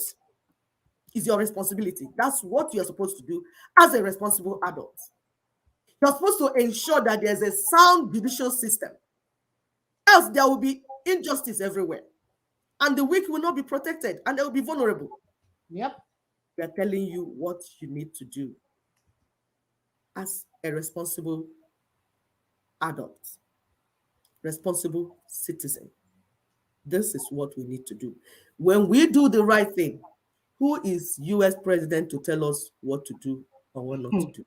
Which one? The Sleepy Joe or another president? Yeah, the one that is sleeping. Yeah, he'll sleep off and come out from sleep and tell us one thing. No. His leadership is in America. In the America, he is not an indigenous person of Igbo land. He is not an indigenous person within Nigeria. So his opinion is not really paramount. We want you to shoot this because people are saying, what are the issues?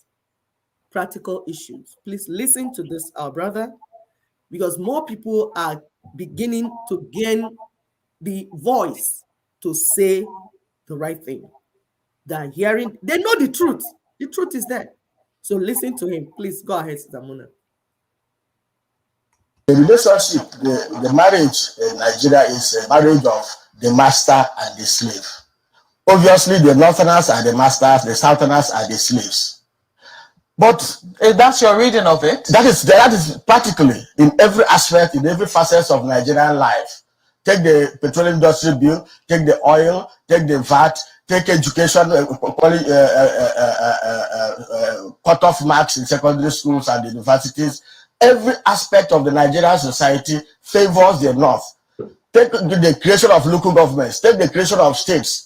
Only Kano Kano and Kebbi State, the adjoining state, have more local governments in Nigeria than the whole of Southeast.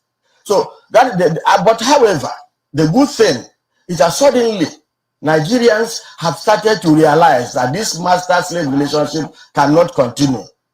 And they have put so much pressure, are beginning to put so much pressure on their leaders that the leaders are beginning to find it more uncomfortable and difficult to exist in their localities. That is what is happening to the Southern governors. Most of these Southern governors are not speaking because they are convinced, because they mean it. They are speaking because they have realized that there is an existential threat to their leadership in their various states. Because those they are leading, those they are governing, can no longer accept to play the role of slaves in a country called Nigeria. So their constituents are putting a lot of pressure on them. And that is why in the last few months, they have met severally because of the pressures being mounted on them. I am sorry for them because I do like the former minister said, they are not likely to go through this. Very soon, the powers that be, their masters will bring out their criminal charges in FCC and ICPC, show them, and they run away. Some of them are already running away because, like he said, it's a matter of survival. Some of them know that they are already governors, not by the making of their people, but that they were appointed governors. That's why they are sneaking away from this push to get Nigeria to work as one united country. Does it really, I mean, first and foremost, the fact that you use that very strong analogy, we've had a number of analogies. I mean, we've heard of husband-wife relationship. I mean, and that depicts sometimes the inequalities that exist in a marriage. But this master-slave relationship is rather strong, don't you think? Because a slave is owned, more or less. A slave has no decisions, and that cannot be the situation of the South. Well, unfortunately it is. Let me give you an example with the issue of VAT that is currently at play. Some states in the north see alcohol consumption as a sin. So they go about ensuring that alcohol is not consumed, which is okay by their faith and religion. Then in the south, they see it otherwise. They see alcohol as a beverage, something that they can take because it's not against the law to consume alcohol. And the alcohol is charged from 5% to 7.5%. And it is called VAT. And the money is now, when you charge me for consuming alcohol, 7%, if I were going to buy it at X amount, I pay higher. You collect that extra money from me and take it to the person who considers consumption as alcohol as sin. I use it to develop his estate. You know, that's not exactly how it works. How does it work? Let us be very, very, I mean, there's policy. Can I give you facts? That is distributed 20% on the derivation, 50% on the quality of states, and 30% to 35% on population. Yes, but we also know that VAT on alcohol is a very tiny fraction of the basket, of the entire basket on VAT. I am using it as an example. Let me give you an example. I won a contract in my state for road construction, and the VAT from that road construction tax is sent to the federal government and shared based on the quality of states. Is that justice? Is that fair? The other state might decide not to award contracts. And he gets part of the money I have spent on awarding contracts as VAT for the development of his state. It does not connote a relationship based on equity, justice, fair play. My daughter, my child goes to take a national entrance examination. And he scores 120, he will not be given admission. And the person who scores 15% is given admission. Is that not a master-servant relationship? The analogy of master-slave, you don't agree that it is too strong a description? It's not strong, lady. Strong on national television. It might sound strong to certain sections, those who are benefiting. But if you go to the rural communities, if you go to the bars, if you go to small places, that is exactly how they see the union called Nigeria today. Because all the actions, all the tendencies go to suggest that unless I decree, let us take the issue of anti-grazing. Somewhere, a woman goes to plant cassava, yam, and he cannot reap her sweat because a cattle comes in and eats up all the crops. And the people are saying, ranch, you are insisting that writing or not, that animals must continue to go around to eat up other people's crop. So the animal or the owner of the animal is not the master of the person who, the farmer whose crops are being eaten up. And if the person whose crops are being eaten up is dares to resist, he is arrested by DSS, police, and imprisoned. So you see, these niceties, this way of putting things so that we'll be seen as one united, until we begin to say things the way they are, see them the way they are, accept that there is complete, that injustice has become part of the national milieu, national psyche, that to be a victim of these projects is no longer going to be discussed. Until we begin to accept that, when we accept it, we do introspection, we look at it and say, okay, let us correct them. But if you continue to say nice things, oh, fairness and equity, unity is not negotiable. These are the things that are fanning the embers of disunity, agitation for separation.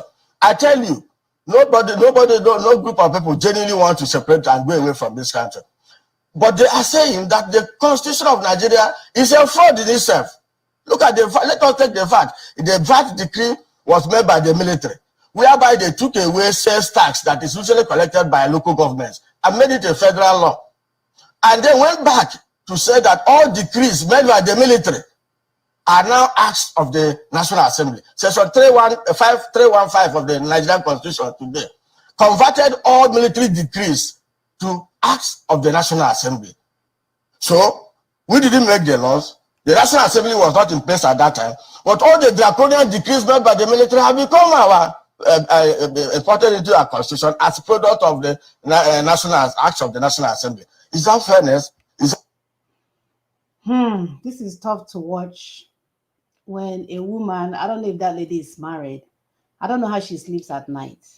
When you sit there and try to sugarcoat things because you're getting paid, the height of irresponsibility. Because now you're looking for me, myself, and I. Only you. As long as you're getting paid and you're appearing on channel TV with your ugly glasses, our people can continue to die. By the way, her glasses is ugly, you know. So as long as she's collecting salary, my people will continue to die. So when you go on their show, you see that they are either taming down what you're saying, or if they cannot overshadow you when they're done, they say, this comment here is not belief of this station. Sickening. Irresponsible citizens. Irresponsible journalism that cannot bring information on the table to cause a life-changing event to happen. They are busy using our enemies, using our resources to keep us under the, what is it called, under ignorance, so that it's all about them. I bet when she finishes now, who knows if she's sleeping with Dangote, they will fly her child to some school to go and pay school fees for 4 years at the detriment of our people. Bad journalism. They won't even shut up. Or is it you that you must ask the man, master strong relationship, master slave? Can't you shut up and listen for a change? Would the Fulani come and attack you for listening? Irresponsible citizens and journalists sitting around while evil is going on in our land. Nobody is challenging anything. And those that can challenge, people will make them feel like they are stepping out of boundaries. They're doing the wrong thing or the wrong things. I'm sick of it. I'm sick of it. It's something that I give.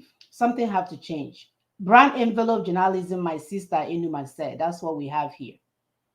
Brand envelope journalism. So how we're there, it's all about them. There's a mayhem going on down the street. They will never report it. Confusing our people every chance they get. People will be drowning in Benue from rainwater. They will be busy showing the one in Louisiana that the government is bringing assistance and taking care of. brown envelope journalism. But we, the good citizen or the good citizens of that geographical space, is saying, enough, you guys don't get to speak for us anymore. You are not allowed to be part of this conversation because obviously you don't understand. You cannot comprehend. It's enough. We are sick of it. We are so sick of it. We thank you guys so much once again. Please help us to continue to share because our people have to get this message. We have to get this message across because for years, even here, and I keep thanking Donald Trump for letting us know that the fake news system is fake news. They are all business partners helping our looters to keep looting our things. Yes. They will steal our resources. They will turn around and be reading news about 419ers that only took $1,000, or they took a retirement from this woman and she's only on retirement and they collected $3,000. But they will not show you the plane that flies in Poto with resources. Yes. They will not show you how Britain is manufacturing corruption and exporting it to Africa. And you expect us to keep quiet and watch. Yes, we have had irresponsible journalists. We have had irresponsible leaders. We have had irresponsible parents. We have had irresponsible traditional leaders. We have had irresponsible politicians. We've had irresponsible church leaders. Yes, you have been irresponsible. And we are saying, and people are asking, okay, guilty as charged. What can we do to become responsible? Where do we start from? Because we have been so irresponsible for too long that we don't even know where to start from. As mothers of the land and daughters of the land, we are here to help you. First, your first step is to understand what the issues are before speaking. You must not talk. This mouth, that's why I have 2 ears and 1 mouth. Don't talk when you don't understand what the issues are. Especially those that are beginning to embrace Ninas, that are coming into Ninas now. Like some people that did a mobilization at New York and Washington, the rally. We appreciate what you did. But we kept telling you on the source of truth that thing is 5%. It's not even completely 5%. It's 5% of mobilization is 5% of the work that we need to do. And what you did is part of that 5%. You will not do that and think because you did that, you are now Ninas. That thing that you did has made you to become Ninas.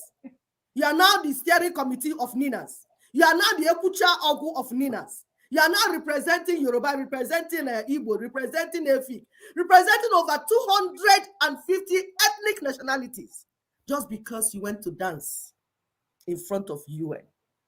By the way, we appreciate you for doing it. But we are saying stay on your lane. That thing you did was just mobilization. That does not make you the media coordinator of Ninas. Remember that Ninas is for the indigenous peoples, all the indigenous peoples. And we said, even if there are 60 in one ethnic group, they have the rights that the one with 200 million has, because they are a people. In the book of Ninas, there's nothing like minority, majority. The colonial masters are the one that brought those languages. Because those people that you call minority, they are in their ancestral land with the resources that God gave to them. They are able to manage themselves. And we say they have a voice. And we say self-determination is a right to them. Do not represent them. They will represent themselves. We don't want Igbo speaking for Ijo. We don't want Ijo speaking for Urobo. We say stay on your lane. Stay on your ancestral land and begin to receive instruction. Because everything we are saying, you're going to do your own on your ancestral land.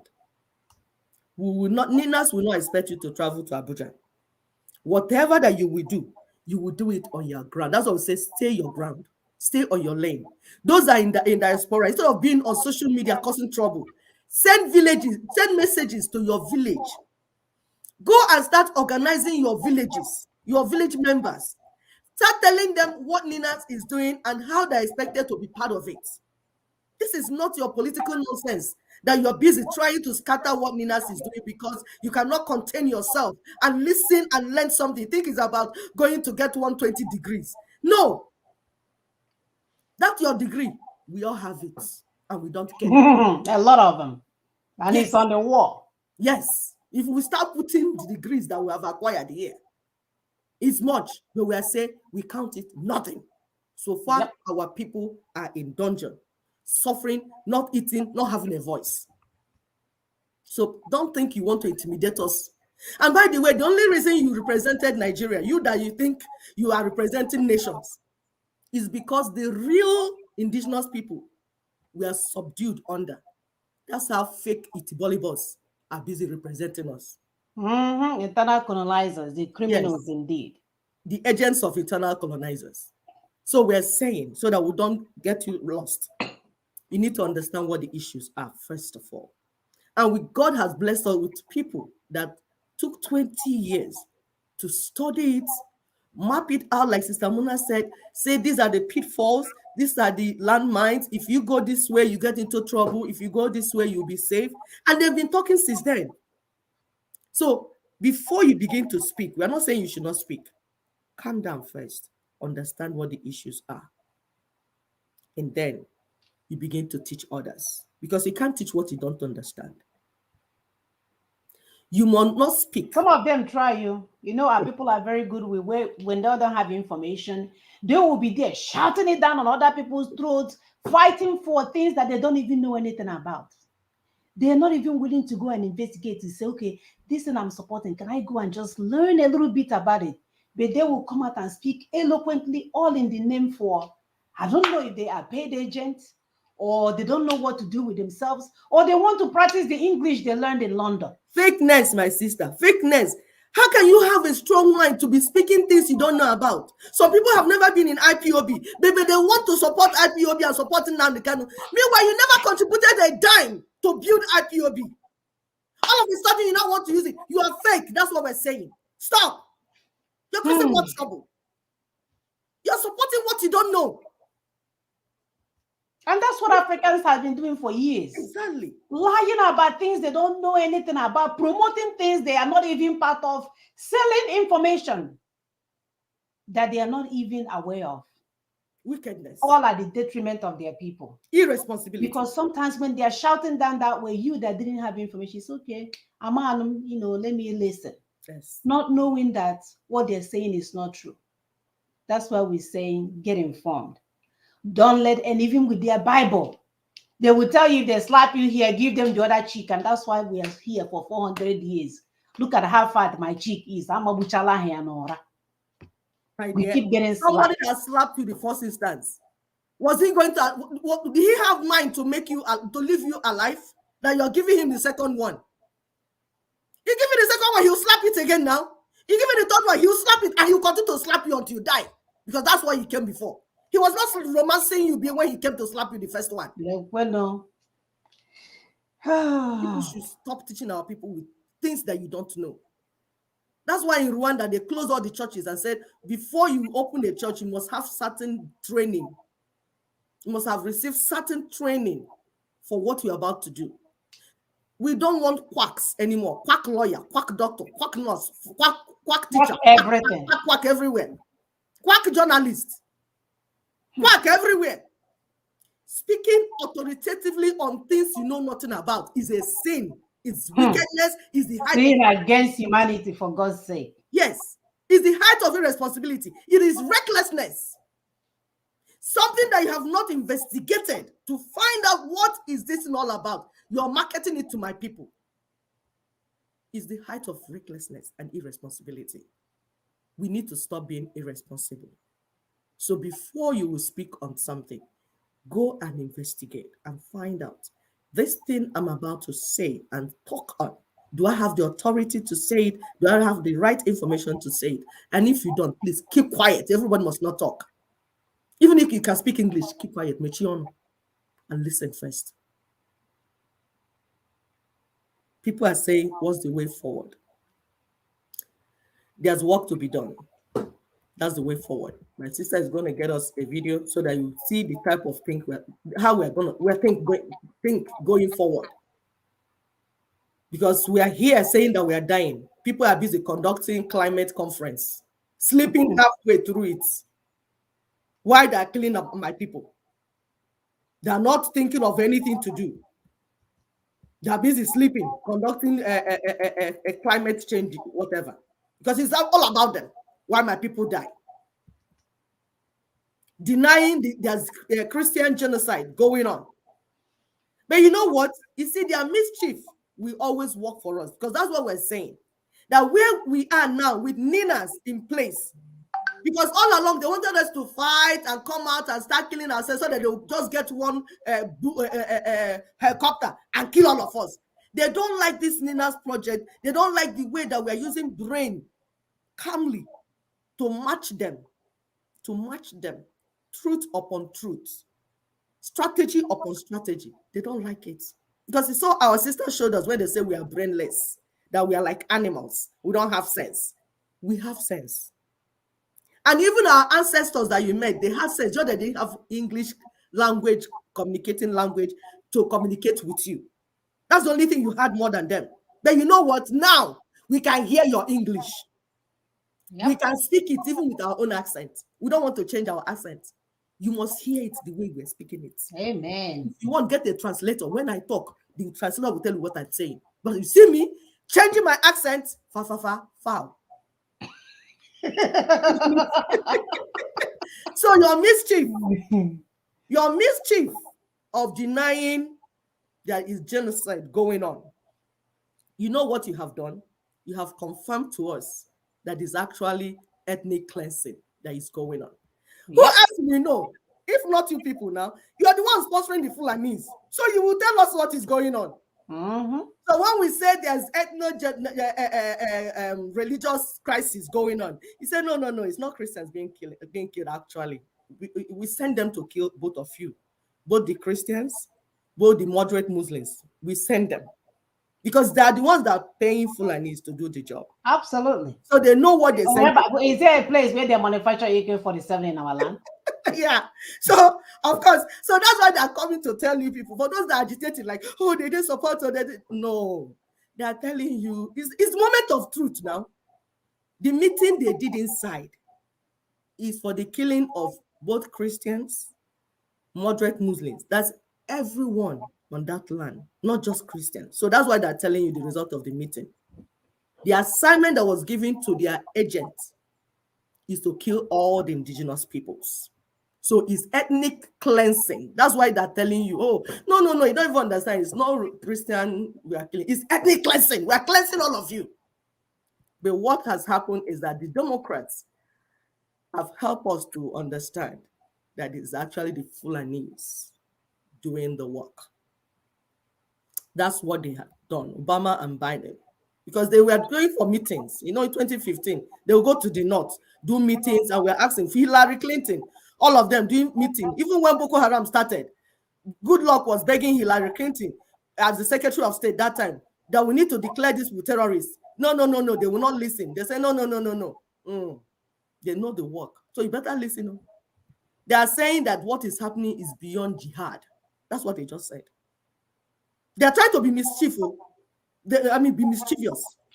But in that lies truth. Because our God is the one that makes way through the storm. So as the storm is coming, pathway is in it. Anything these liars say, look inside it, you see the truth of what they wanted to say. Listen more to what they didn't say than what they're saying. My dear, sometimes I begin to think there are other, should I call it, another similar Fulanis in these United States.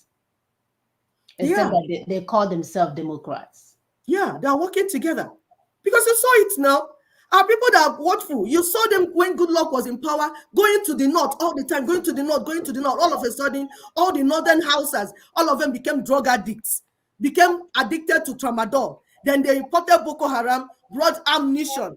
Who armed the Fulanis? The Fulanis, like Buhari will say, used to carry stick. Who gave them AK-47? Who armed them? So they're telling you what they did under the table. And we're telling people that where we are now, you see, Ezioku must come out. Truth must come out. So the people that are massacring the indigenous Hausas, what is happening in Northeast is indigenous Hausas being killed, not West, not Central. They are killing the indigenous peoples. And who is now killing the indigenous peoples? That's the next question. That is the non-indigenous people. And from the video that we watched earlier, who is the biggest investor in Nigeria? Exactly. So if we don't use this that God has given us, we cannot cry to him. No. Because it's a case of a stupid child that they never, you remember when you were growing up, somebody will beat you up, you come to tell your mama, and she said, "Ta, buffalo from here. Your fellow person, the fellow boy or girl is beating you." That's the same thing God is doing to us. Our fellow men with their Fulani brains are dealing with us. Instead of us to be truthful and honest and back up a plan that works, we are busy trying to see how we can benefit ourselves. You see? My dear, God has no time for you. It makes sense when they show you their partnership. Buhari is a Fulani. He is the grand patron of Meti Allah. And people were there when he took large sum of money and gave Meti Allah, the Cattle Breeder Association. Buhari is a headman. And headsmen have been declared the 4th most deadly terrorist group in the world. The same group of people declaring them all. Exactly. Somebody wrote something. He said the people being killed in 12 contiguous Sharia states are indigenous Muslims. Okay, thank you, Dafe Enuma, because she just confirmed what we're saying. Because we're telling our people, you need to think more than just talk blah, blah, blah, blah. This is an ethnic cleansing, and it's systematic, and it's strategic. So they came in, brought Boko Haram, and then declared Sharia in 12 contiguous Sharia states. No, they declared Sharia then. After declaring the Sharia law, they now began to massacre the indigenous peoples there. Yep. So she's saying the people being killed in the 12 contiguous Sharia states are indigenous Muslims. I said the indigenous Muslims killed in Katsina, Zamfara, and Niger states by the Fulani monsters or Fulani caliphate or Fulani bandits or Fulani headsmen are indigenous peoples, the natives. So the mistake called Nigeria. This is a call out to indigenous Muslims. You risked being killed in your numbers by the Fulanis with the indigenous Christians if you do not come along with the Nina's self-determination initiative. So you see, our people, see what we're saying. This is what we're making our people to understand, because we said for you to be a responsible adult, you need to understand what the issues are first. Because when you speak too quick, you make a mess of everything. It's just anyhow. Igbos will say, they're killing us, they're killing us. UN come, they're killing us. There is a systematic ethnic cleansing going on.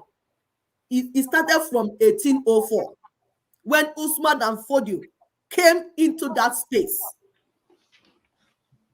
And while they were coming from the north, Britain was coming from the south. That is how they even amalgamated Nigeria in the first instance. For those that think that is changing the driver, that is our problem. Going for election 2023. You will not even be alive before 2023. You will all die. You can see what is happening in northeast, north south. You can see it. They are coming.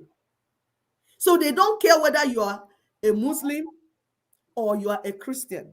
They will kill you, because that's what is on the drawing board. That is what is on the plan. And that's why when you're telling them, oh, it's really genocide, it's they're killing Christians, Biden will say, no, it's not Christian. You don't understand the message. He didn't receive the memo. He didn't receive the memo. We are killing all of you. We have given them money. Hey. We have killed all of you. We are killing all of you. We are coming for you. Whether you are a traditional worshiper, you are a moderate Muslim, you are a Christian. So far, you are an indigenous person, a native person. of any ancestral land in Nigeria, we are going to kill all of you. And we are saying you better team up with NINAS. NINAS is Nigerian Indigenous Alliance for Self-Determination, Indigenous Nationalities for Self-Determination. We are saying that if you are a people in that space, the right for self-determination is your right. You don't need anybody to authorize it in Abuja. You don't need anybody to validate it. All you need to do is put yourselves together and begin to work with the rest of others being marginalized. We have been conquered. We are in a position. NINA's proposition, NINA's movement has 3 blocks for now. The blocks in the south, because we have to move. We understand the fact that the Hausas are already conquered completely. That's when you say total conquer, because when they conquer you totally, they change your emir, your leader, change everything. So they have done all that. Is total for the Hausas. But there's hope for them. If they can work with us, rather than working with the aggressor, the foreign aggressor, the Fulani non-indigenous. Because look at it. How will somebody be killing you and taking your land if he was indigenous? The only reason Fulani is killing you is because he doesn't have a land inside Nigeria. That's why he's killing the indigenous people now. So he is non-indigenous, coming to wipe you people. But the people that send them are interested in the resources in your land. The gold, the diamond, the oil is resource control. So there are 2 criminal gangs coming in. And we are telling our people, we will have referendums. This referendum we are saying is not US that will mandate it. Are they Nigerians? They don't have that right. So the referendum we're saying, we are the ones that will do it. This is we are going to, that's why we're saying people that are saying, oh, National Assembly will do that. No, these are agents that those people are using, the aggressors are using, so they cannot do anything for you. You, the people, are the ones that will do this job. The ethnic nationalities, you standing on your ancestral land, you have your ancestral land. It is your right to safeguard your ancestral land. That's what we're telling you. If you let them take your land that you are living on, that you were born, where you buried your placenta, if you let them take it, it is your fault. The driving non-indigenous criminals out of our land is our responsibility to do. Like we said initially, we've not done enough, and we need to do enough. And we are telling those people that are trying to work with Fulanis, because we are the owner of resources and the owner of the ancestral land. But you, a foreign partner, you want to work with Fulani non-indigenous to tell us how you want to take the resources in our land. We will drive you and the Fulani together. And mind you, the resources in our land, you need it to be alive. You need it to run your country. We are saying if you do not, now this is to the international communities. If Olonwegi Biden, if Olonwegi Obama, whatever you call yourself, the stakeholders that have been taking the resources in our land, you chose to work with non-Fulani, to non-indigenous caliphates, because you are all criminals. Now the indigenous people have woken up. It is time for you to stand with the people, the owners, the true owners of the resources, so that we can negotiate properly. But if you refuse, when we chase out the Fulanis, we will chase you out too. Absolutely. Is this not, this is a no-brainer? I own this laptop, it's here. And you need it, you want to type inside it. You will go and be meeting my neighbor to come and get power to type in this laptop. I said, if you don't start negotiating with me about how to use the laptop, because this laptop is my own, I will close the laptop. I will close it. You won't use it. The permission you are getting from my neighbor is wasted because the laptop is mine. If I want, I'll put it inside my armpit. It's my own, and you won't use it. Thank you, my people. Thank you, my sister. We are not relenting. Like I keep saying, this is the first time that we are challenging our enemies, eyeball to eyeball, bumper to bumper, information to information, degrees to degrees, intelligence to intelligence, acumen to acumen. They are not smarter than us. We know these people. Oh. God did not send us here by accident. He sent us to go, like my mother would say, that what is in the pot is not soup. That's all we have learned since coming here. Don't let the beautiful environment deceive you. Don't let the constant electricity to deceive you. Don't let the shiny things to deceive you. Our land can easily be the same as this place. It's just that someone, the power that be, someplace holding it down to make sure that it's a space where nobody wants to go to. It's not done by God. It's man. They are the one enjoying out of our miseries. And we're saying we're not winning anymore. Because sometimes when we say, some people will get offended, they will stop watching us and say, oh, I called them out. The last time I checked, even in the Bible, the one that they believe in, it says the man is in charge. Even in the environment where we are, most of the leaders consist of men. But when you say that they were left in charge, somebody will say, why are you saying that? But you know what? We're not winning anymore. So watch this video so you can get an idea what we, the mothers of the land, the daughters of the land, the ones who give birth to all these children that you guys are allowing to be using to do one thing or the other, whether it's ritualism, whether it's dying at the Mediterranean Sea, whether it's our grown men cleaning the vagina of an old white lady. We are done with it. It's no longer acceptable. In fact, it's quite despicable that we waited this long to even do something. So to end in a lighter note, we are going to have you guys watch this video. Some of you have seen it, that we are willing to go to heaven and bring down God himself to deliver our people, but we must do our part first. Everything don't change. To cut one from fruit 39. Now wow. So two now na 69. Madam, what's it talk? The 30 what they say na they collect. Which waiting the 30 naira. To cut one from fruit. Now 100 naira. 100 naira for waiting. If you know give me I come down, no be after all this suffering you got them 30 naira. Mama, can you two get wahala? You two get wahala. Wait, I need to shout. One from fruit. When you 100 naira. When you go for me. Ozara beg go let them that too. What is concern Ozara with the climbing of this? See, if you know they cut 30 naira, I know they pay. Come cut down yourself now. Come climb down yourself. Not a person they do this work and I go think say easy. No, say this thing I risk. To climb this guy, to climb this thing, no be big risk. Before the war, the risk when we take past this thing. Now, what a man can do, a woman can do it better. What a man can do, a woman can do it better, not for suffering. Only for enjoyment, woman, they always do that one.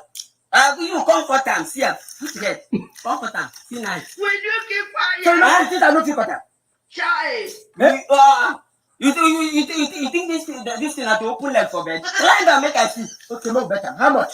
I will give you 2,000 naira. I think now 100 in the cost, but I will give you 2,000 naira if you climb. Okay. See him. Oh, sorry, there's no run, no. Me run. Climb. How much I did a man on us? Chai!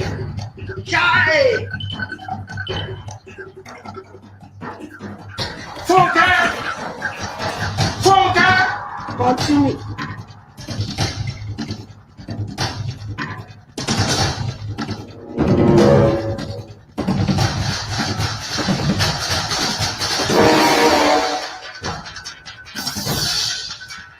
Exactly.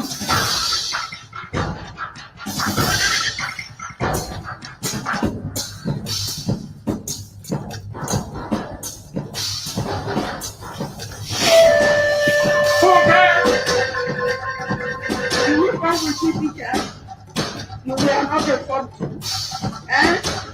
Continue. No problem. God will see us. That is God.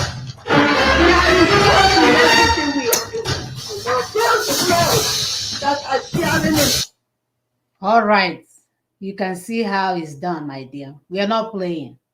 So if you think we are worried about who will see our legs when we are climbing up there, you're kidding themselves. So we don't care at this point in time. We are willing to even go with head down, backwards. That's how serious that we are. We are not relenting. We are not going back. So get used to it. We want to use this opportunity to once again, thank the daughters of the land, Ụmụada Eziokwu n'ala Igbo, that is doing the needful to get the work done, to begin to get our people to do the right thing.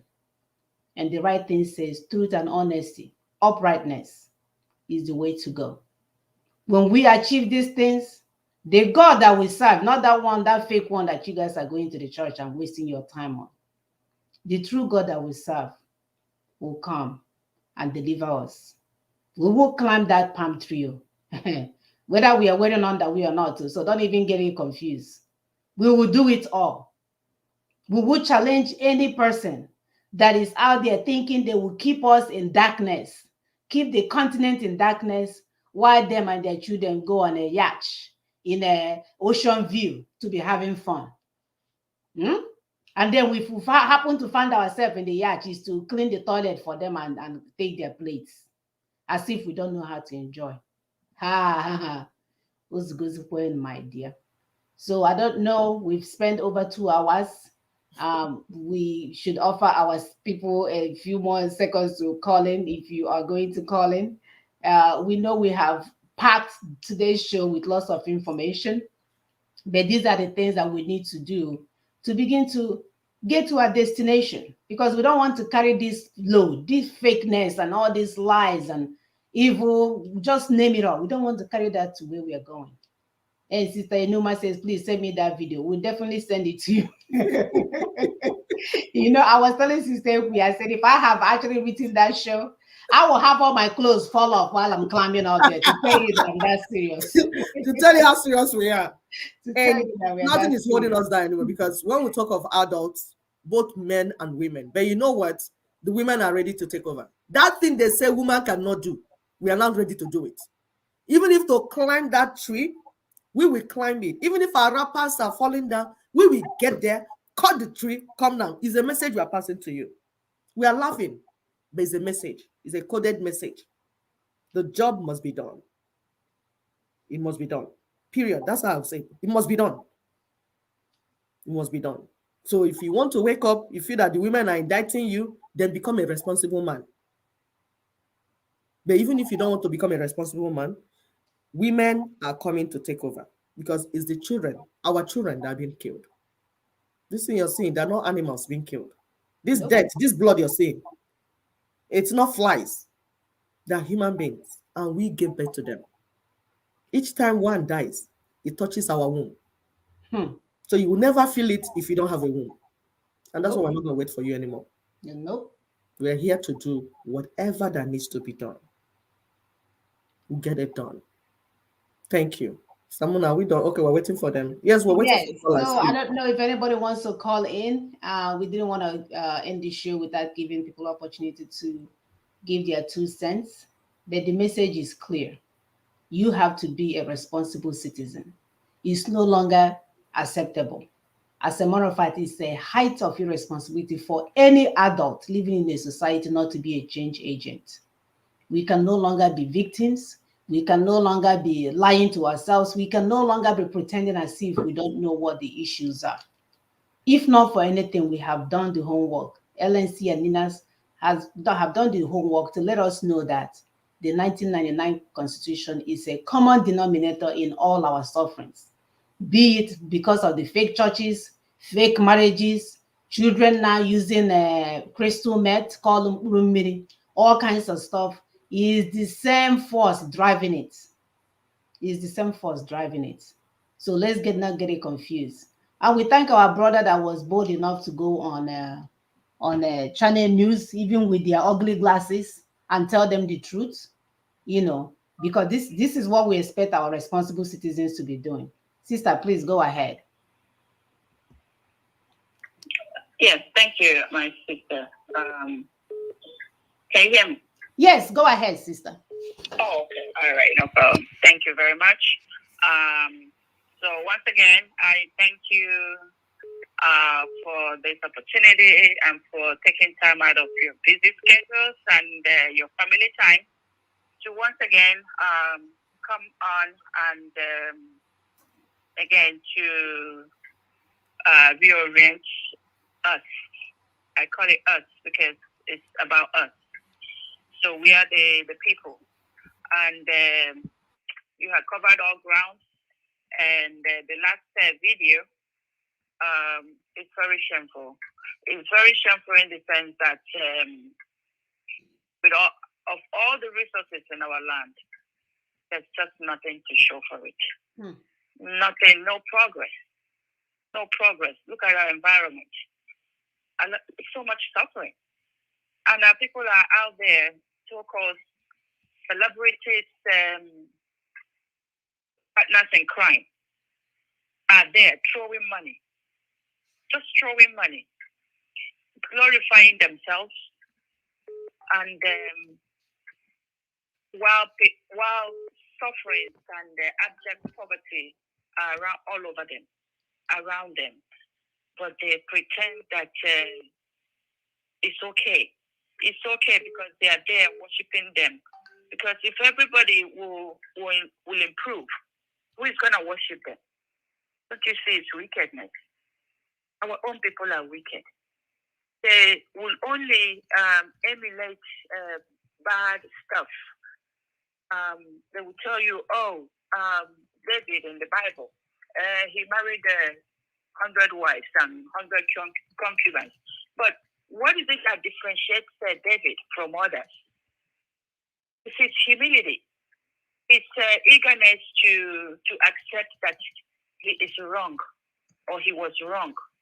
But our people, are you guys like that? No. They don't want to take that one. Now, Solomon in the Bible as well, yes, he married 100,000 or how many wives and concubines. But what set Solomon apart was the fact that when God asked him, what do you want from me? He said, wisdom. Wisdom. Wisdom encompasses every other thing that you can imagine in life. Wisdom to be able to take care of your surroundings, to work with people, to see injustice as injustice. So our people, we are busy chasing chasing a cloud. But things are just not right at home. So let's start making good use of our brain, because to me it's like we are just not pursuing the right thing. Money, but no, the wisdom, we lack wisdom. The wisdom to do the basic things so that humanity will benefit, not just the few, but everybody. Look at suffering all over the place.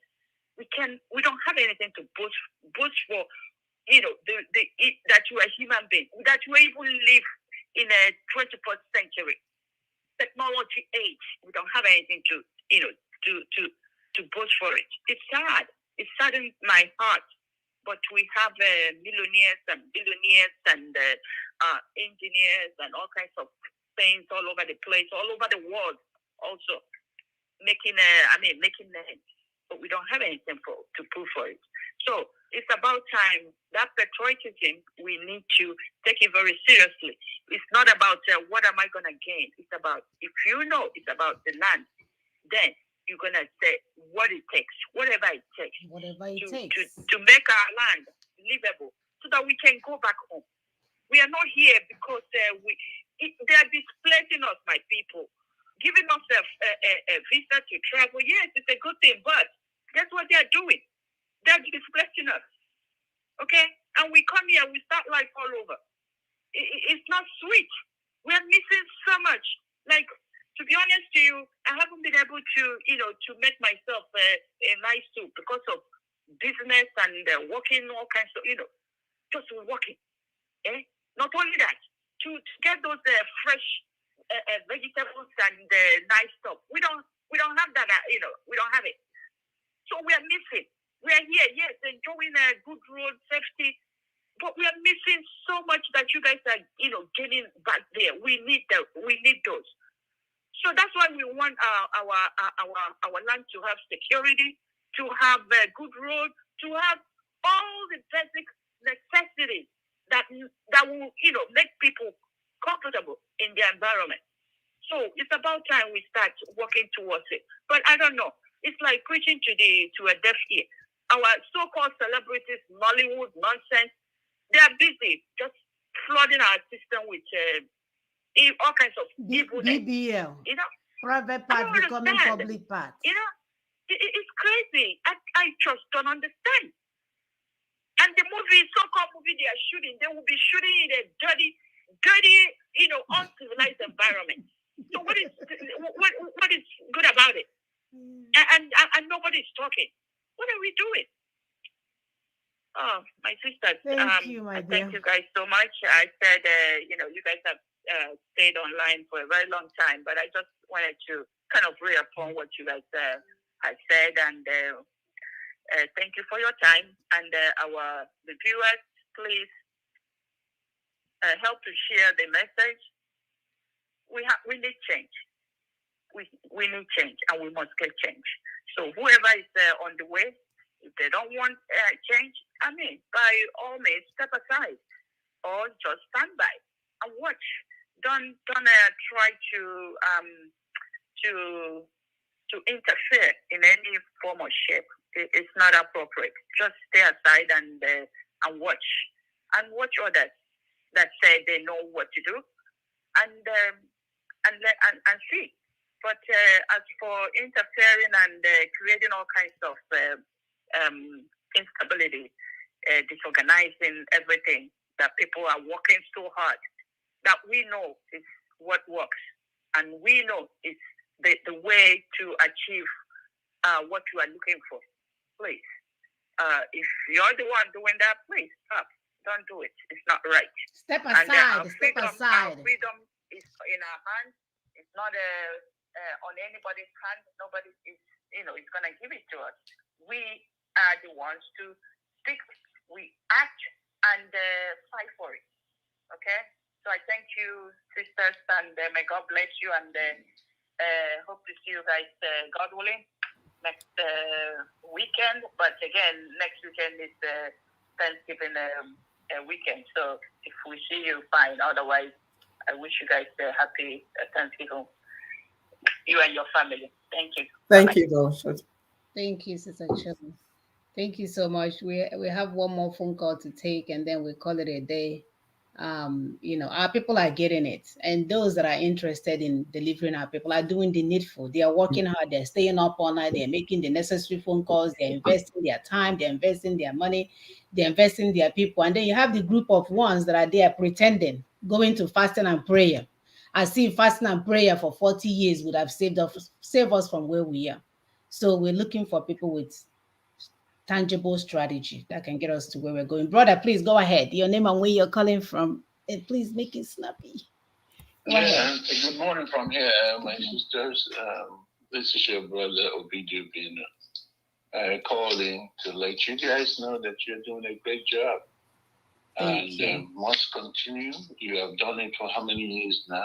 And I can say nothing but applaud your courage. The message is sinking in, regardless of what you have seen. You can only know if the message is sinking in when, after this time, you go back and check the views. Then you can understand that the message is going. So please do not be discouraged. Truth must be spoken. I can, trying to make it snap, but you guys talked a lot of things this morning. Yes. Starting from the issue of Ewu and Agba, the things that I had right now. The young man, they have given them Ogene. Ewu Ogene been very productive. And then we have the octogenarians running the country. You saw Obasanjo the other day in South Africa in a trade conference.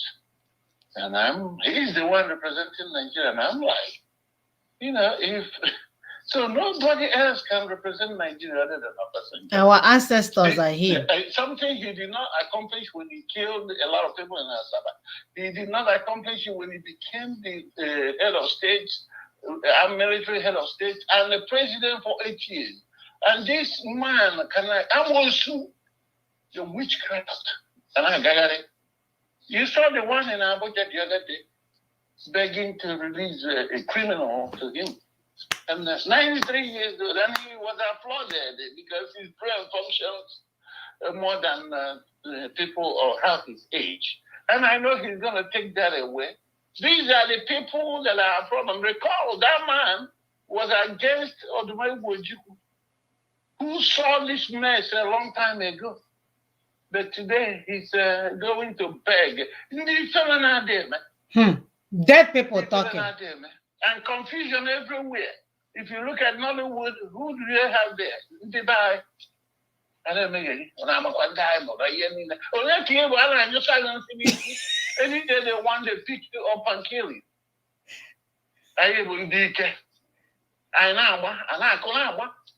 You know, this is so sad. There's no way to explain these things, my sisters. But anyway, just want to encourage you guys. I know you have spent a lot of time. I want to thank you all for what you're doing. Even my sister, I believe it's Sister Chairman who called, if I'm not a regular caller on your program. Yes. We will continue. Please, later on I will speak of this video on what we can do again to help this message go beyond just this internet, but to get to our people back home, because they don't know, honestly. And that's where it breaks my heart, that they don't know. They're still foolishly dancing. We're gonna. So please, I'm going to let you guys, next Saturday we'll be on here again. Thank you very much for what you're doing for us. And may God in heaven bless each and every one of you and your household. It's in Yeshua's name I pray. Amen. Amen. Amen, my dear. We are no longer dancing. On your ogene, pack your ogene.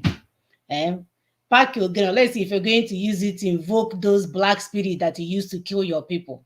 Then invoke them and send them to the Fulani camps. Boy, we're not interested. Maybe before I used to, it makes me so annoyed now. I'm like, who is dancing when killers are at your door with a knife? An AK-47.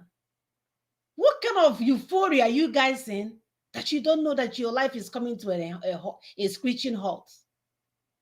Wow. My brother, we must continue, because we do understand or we do recognize that some of our people do not have the necessary information, because the lady with the ugly glasses is there spreading bad news. The only access that they have to news is fake news and bad news. We went to UN, Biafra is coming, yes, they don't have access to good news. And I know that my people are intelligent enough that if you give them a superior argument, they will move with it. So thank you guys so much for joining us. Help us to share. As you can see, between my husband and my kids, that's 6 people, but only 16 people is watching. Sister Ukwi has 5 people in her family. When you add that, they are all live on their devices watching. So that's immediately 13. Sister Brother Obidi not there, Sister Choma not there. You know other people that are there. So their algorithm has failed. So yes. Facebook, you guys are embarrassing yourselves. Very pathetic. So every day you do this, you tell our people that you're fake book, not Facebook. Fake book. That's what you guys are. That's what it is. But we are here to deliver our people. No amount of cobalt that you're going to steal to continue your social media will stop us. We're changing the narratives upon this. My ancestors are here. We are waking. The children of those that you killed are here to take back what belongs to them. Simple. So keep manipulating the algorithm, bring it up, bring it down, make them disappear. One person join in 1 second, they disappear in 1 second. Who logs in and disappear in 1 second? But we are okay, because we're going to lead our people back home. Back home, you go and clean it yourself. That's your grandmother's vagina. You go and clean it yourself. My people will go home. Yep. Thank you. We'll see you. The land is calling us. Yes, please. I want to give a shout out to our sister and mother Otumba Shade Olukaya, the Vice Chairman Ninas. We are proud of you. We know how it feels when you want to save your people and your people do not understand what you're doing. And that's why we're giving you a shout out this morning. We say, sister, stay in there. Keep pushing, keep driving. Forget what they're saying. We are with you. She was a guest here on Daughters of Truth. I think she has been here twice, and she's been with Brother Tony from the beginning. Even when everyone left, she stood and she was fighting for the Yorubas. So she did not start today. That she doesn't make noise. She's not on social media. Doesn't mean that she has not been on the ground working for 20 years counting. As an Otumba, that means she was once a princess. She understands what her people need, and she's been fighting. So we acknowledge her force, we acknowledge her work, we acknowledge her sacrifice, and we say, please stay, and we are standing with you as Daughters of Truth. And we plead on people that are calling names, please stop. You don't know a thing. Stop. We're going to have a disagreement, we know, but we're saying the new way of thinking is a better way of conflict resolution. So we employ our brothers and sisters in Yoruba land, please apply maturity in what you're doing. No name calling, rather look at the issues so that you solve your problems. We are with you as well. Thank you very much. My dear, on a final note, I must remind you guys, when you look at even your family itself, who is the one that ensures that things are grounded? Who is the one that is willing to go hungry? Only your mother will pass the last plate to her husband, pass the last plate to her children, and go to bed hungry. You've allowed your so-called men to lead you all this time. You see where we are in hell as we speak. So if you don't support your mother and see when she blinks her eyes and then when she gives you a smiley, lovely eyes, if you cannot differentiate the difference from both of those things, then continue to follow the Fulanis to your detriment. So our brother here says, train a woman and a nation is greatly built. It's a no-brainer, my brother. We are here to do the needful. So those thinking this is a part of political appointment, can hack their politics so that we can continue to run in circles, the bus stops here. There's a new sheriff in town. And we are coming with a horse and a whip. The whip that if we stand on our horse and it will round you up. That style. That's exactly what will happen. So we'll see you guys next week. Please remain safe and God bless. Bye-bye.